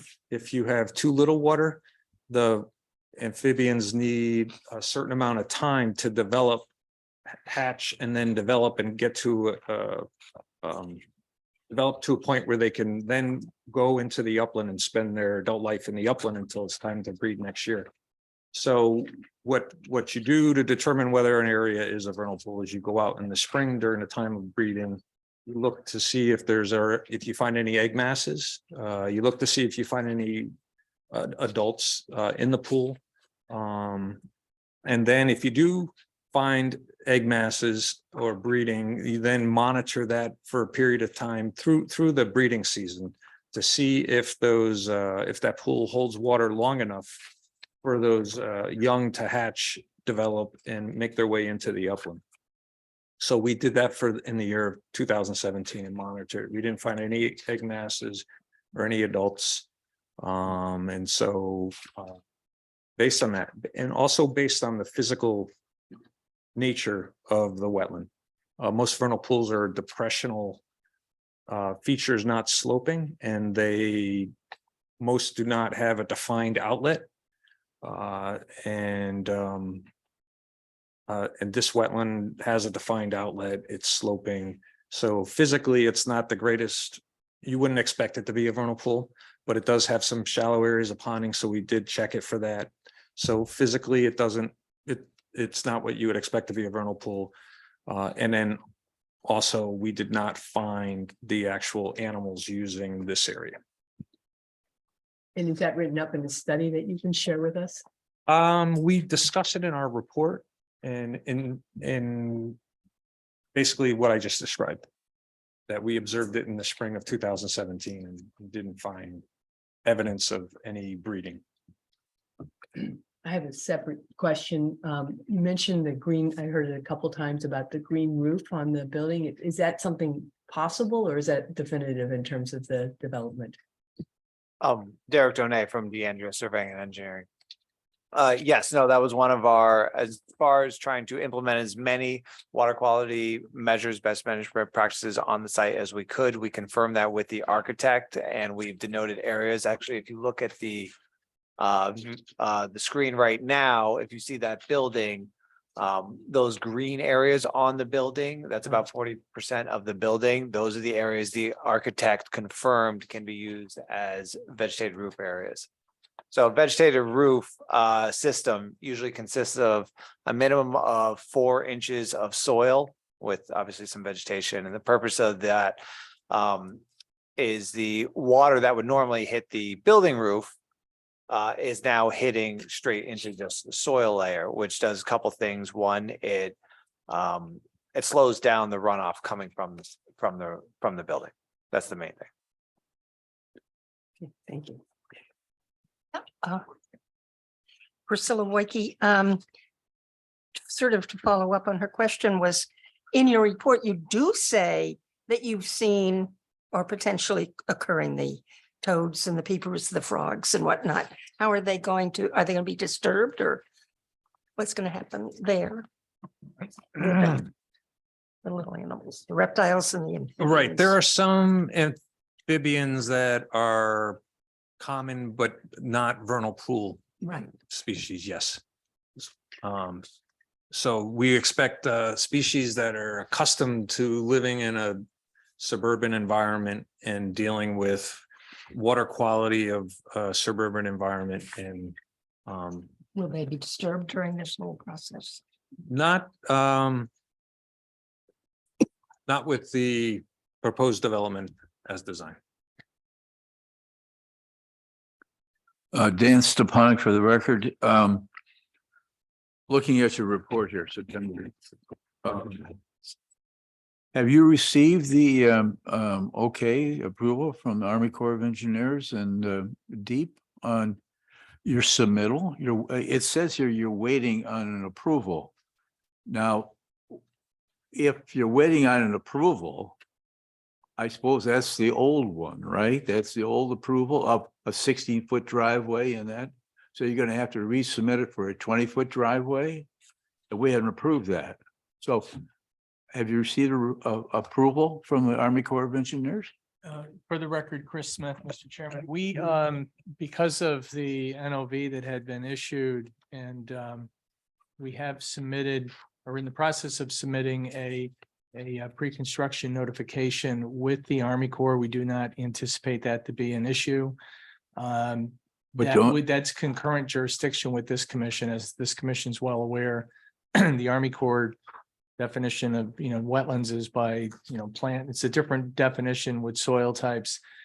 Because of the, in fact, that NOV was issued based on the claims that were made that I don't think came to fruition during the site walk, that we were told, unfortunately, because it had been an NOV as opposed to not having to do anything, we did have to file this PCM. We're in the process of filing that with the Army Corps, but that again has that's concurrent jurisdiction with this commission.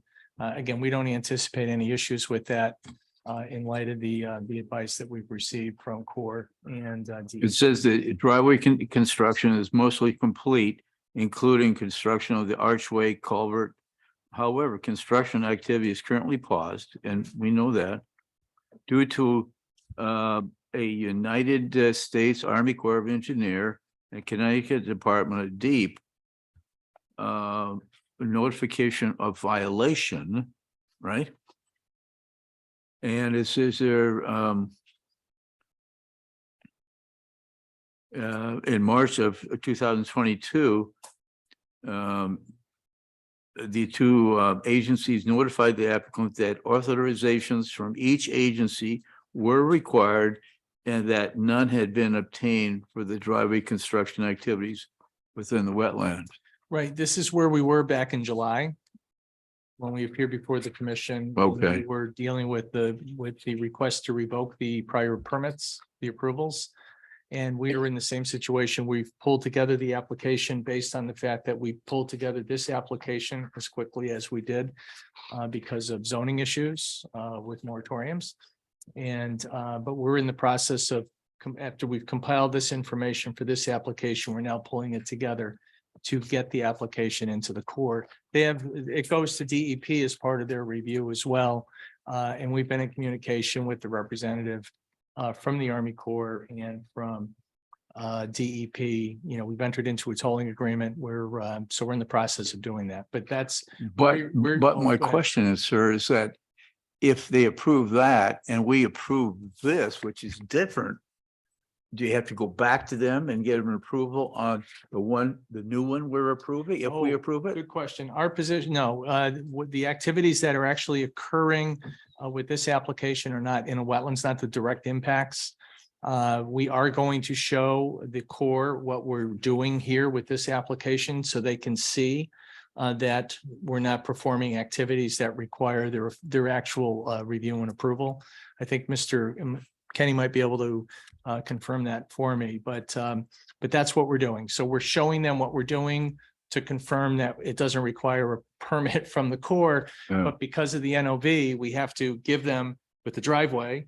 And at the same time, we said that we'll give you everything that's going with this one, Corps, so that you can confirm that nothing's required from the Army Corps as far as a specific permit. So that might seem a little confusing, but it's basically, again, back where we were in the summer, except we've been told, well, why don't you get us what you're doing here that we're showing you tonight, Yes. so that they can confirm, in our opinion, and I think it's their initial opinion, if we stay out of the wetlands, that we're not going to require a formal permit from the Army Corps. So they just want to see it so they don't have to go through the whole thing again if they get complaints from people and then issue something and then they come down and determine that maybe it wasn't necessary.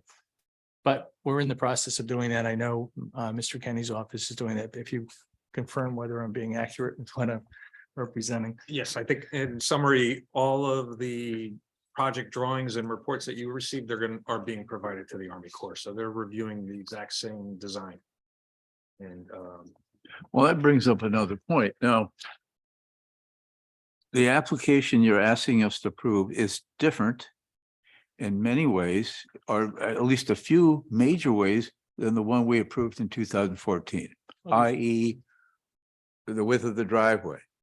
Is there something we could look at that shows us just visually what has changed in the in this particular application compared to the 2014 application, so we can compare apples and apples, or apples and oranges, or however you want to put it? We can Can you get you a do that? graphic doing that. Yeah. Absolutely, sir, yes. Derek Donay from DeAndrea. Would you like a cross section through the wetlands that shows kind of what the 2012 approval was? You know, going across so you see the If it's a footprint. major, and then if one- it's a major different, if it's different from the 2014 that we approved, and this, yeah, we'd like to see everything that we're looking at now that differs from the 2014 Gotcha. permit. I think the chairman is looking to figure out if you guys are getting the cart and bringing it next to the horse. I think that's what he's trying to figure out here. And I think a lot of people have that question where it sounds like you guys are trying to do all your homework, and it sounds like you're trying to do it all right.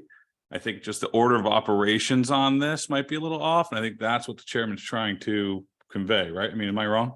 Well, I just want to know what's different. What's different, that's all. I- And if it's major, I'd like to see that right in front of me. I get it. Wow, okay, that doesn't, it'll enable us to make a better decision on what we're doing. That's all. Chris Smith for the record, Mr. Chairman, I understand your question. Yeah. There's a baseline, there's something proposed, there's the delta as far as what's being proposed. You would like to know what the delta is, what's being, specified. Yes, And we will pull that together in hopefully a more understandable and graphic way for everybody for the next meeting. Absolutely. good. Anthony Silva for the record, and I think going off of Dan's comment, I think we just want to make sure that this commission covers all of its bases and make sure that we understand what's going on, right?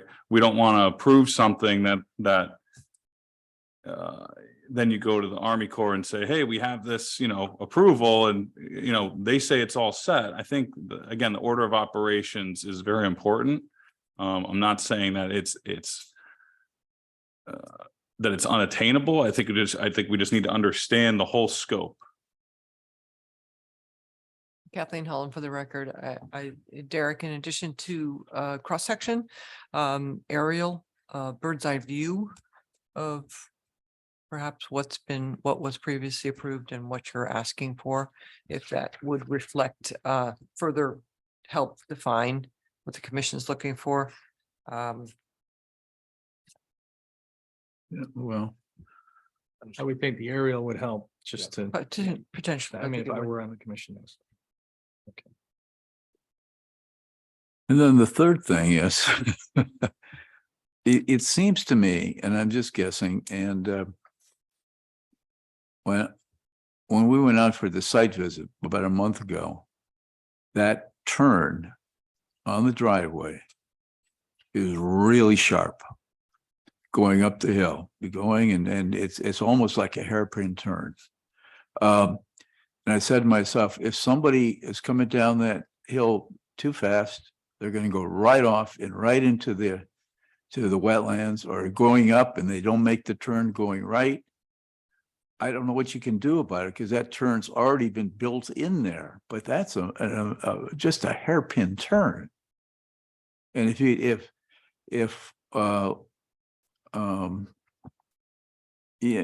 somebody goes in there, they're not going to be able to get them out. And if we're talking about these heavy trucks, I know how these guys drive, and they're gonna, especially if it's icy or snowing and something like that, that's going to be tough to navigate that turn. So, We'll look into that.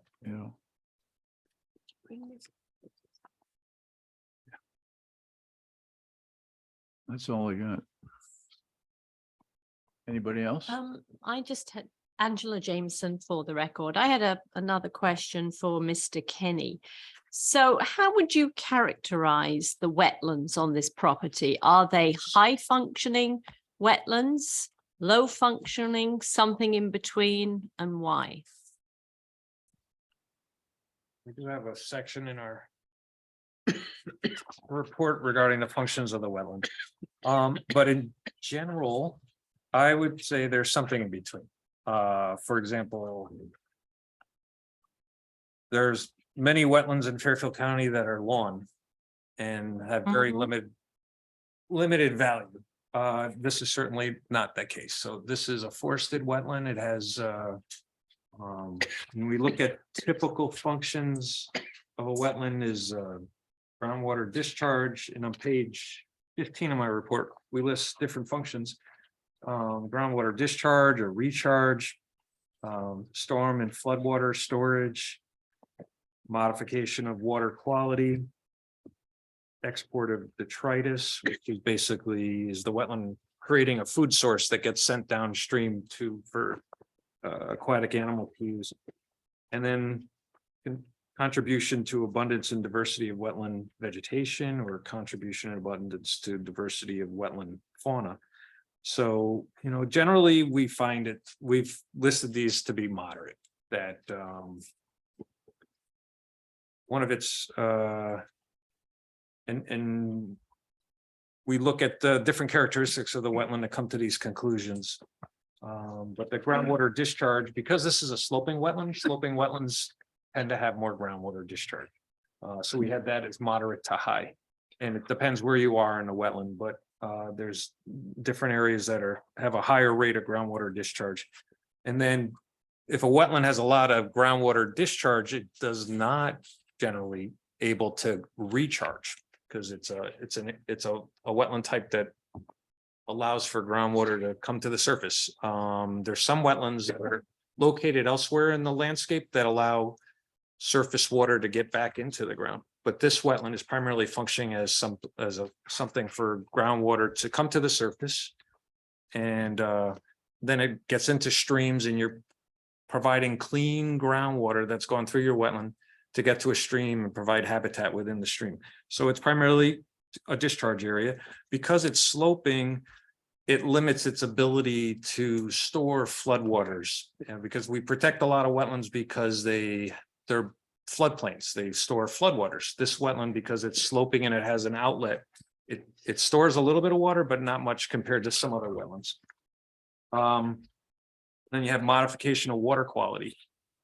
That is closely linked to how much water does the wetland hold.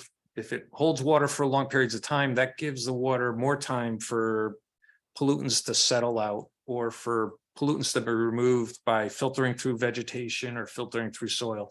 But if it's a sloped system with an outlet, there's less opportunity for that to happen. It still happens here, but not at a high level.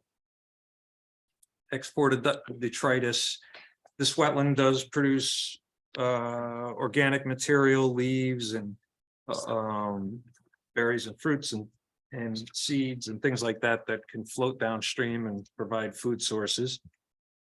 And then contributing to the diversity of wetland vegetation, it's a pretty common wetland. It's there's some wetlands that have like in the western part of the state where there are limestone wetlands. That's a very rare wetland, and because that's a rare soil type, the limestone, you get plant material that you don't find in other wetlands. So those wetlands I would consider higher quality for contributing to special vegetation. And then if, for example, if this had been a vernal pool, then I would give it a higher rating for wildlife. So Thank you. put it middle of the road.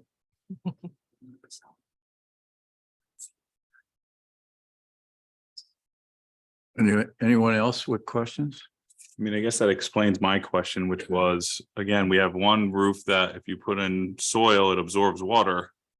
And then we have a whole construction site where if we take off all the soil and it becomes rock, it doesn't absorb water. So I guess my question was just answered semi, which is, is all this runoff from the site that doesn't have any soil on it anymore going to run off into the wetlands and make a pool of water? But I guess you're saying it has an exit, a semi-exit, I guess. Yes, and Just because I feel like there's gonna be a lot of water collection on this ledge or rock or whatever you want to call it, and we're removing all this dirt to absorb that, which the wetlands now are currently used to. They're not used to all that water coming off that hillside into the wetlands, right? They're getting absorbed as it goes down the hillside. Now we're gonna strip that soil, right? And then let all the water run off, including the neighbor's water run off into the site, which into the wetlands, which under the culvert through into the 5 Mile River. I just feel like there's a lot of water.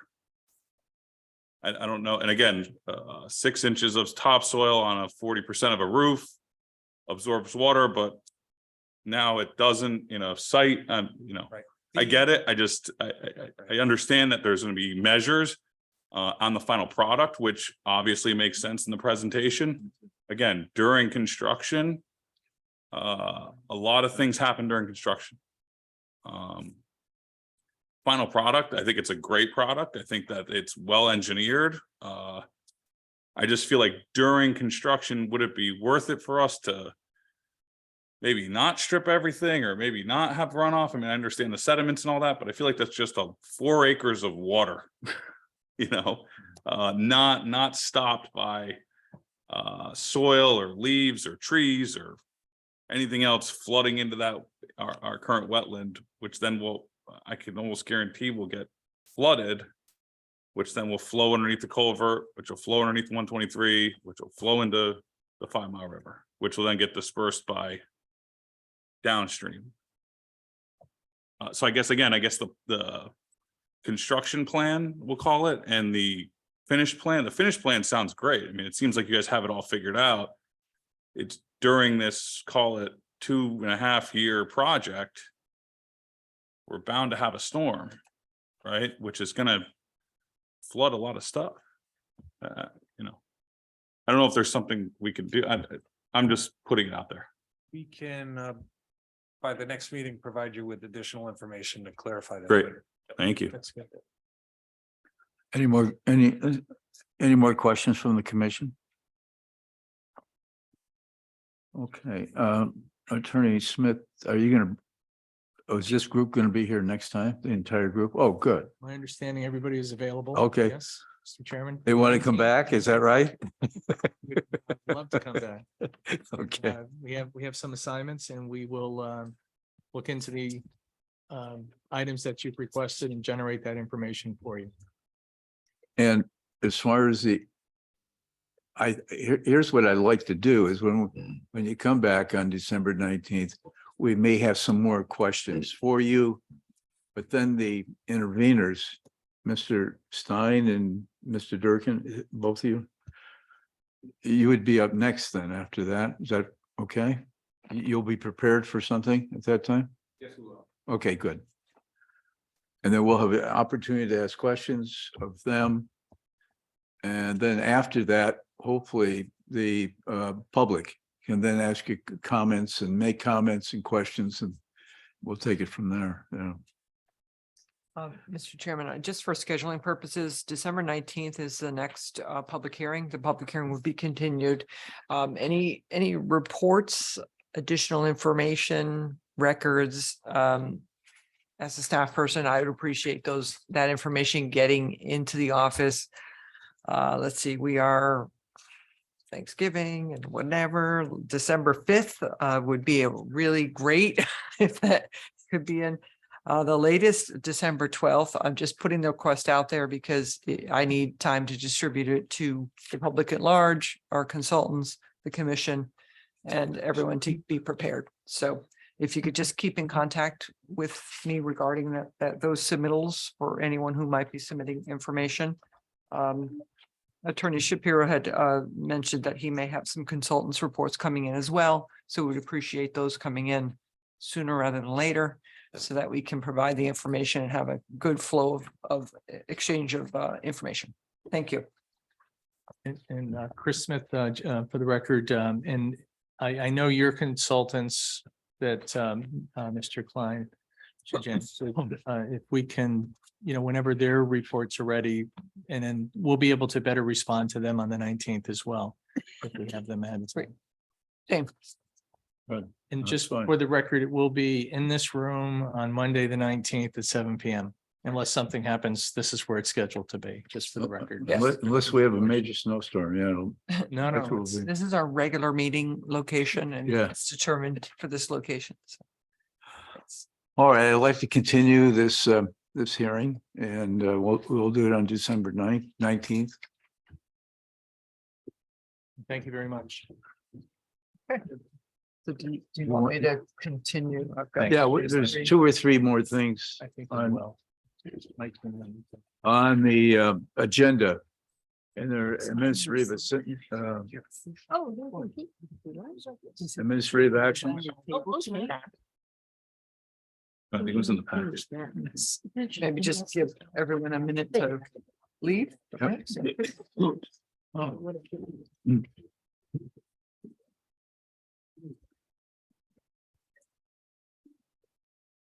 Attorney Shapiro. Did you have the paper record? Oh, you can just be, great, thank you. Thank you. That's great, thank you. That's your girl. Yes. Where's it's fine.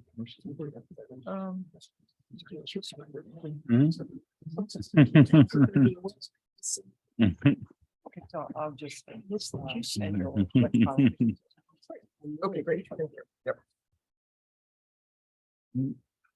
So under agents report, there's three items that I've added to the agenda for your review. Do you have any questions on those items? You can let me know.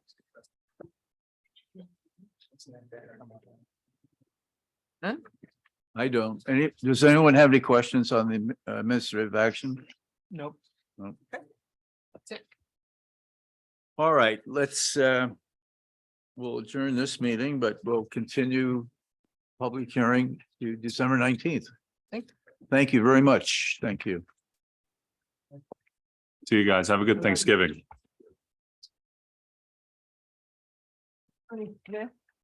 You asked me a question right before, but I cut you off.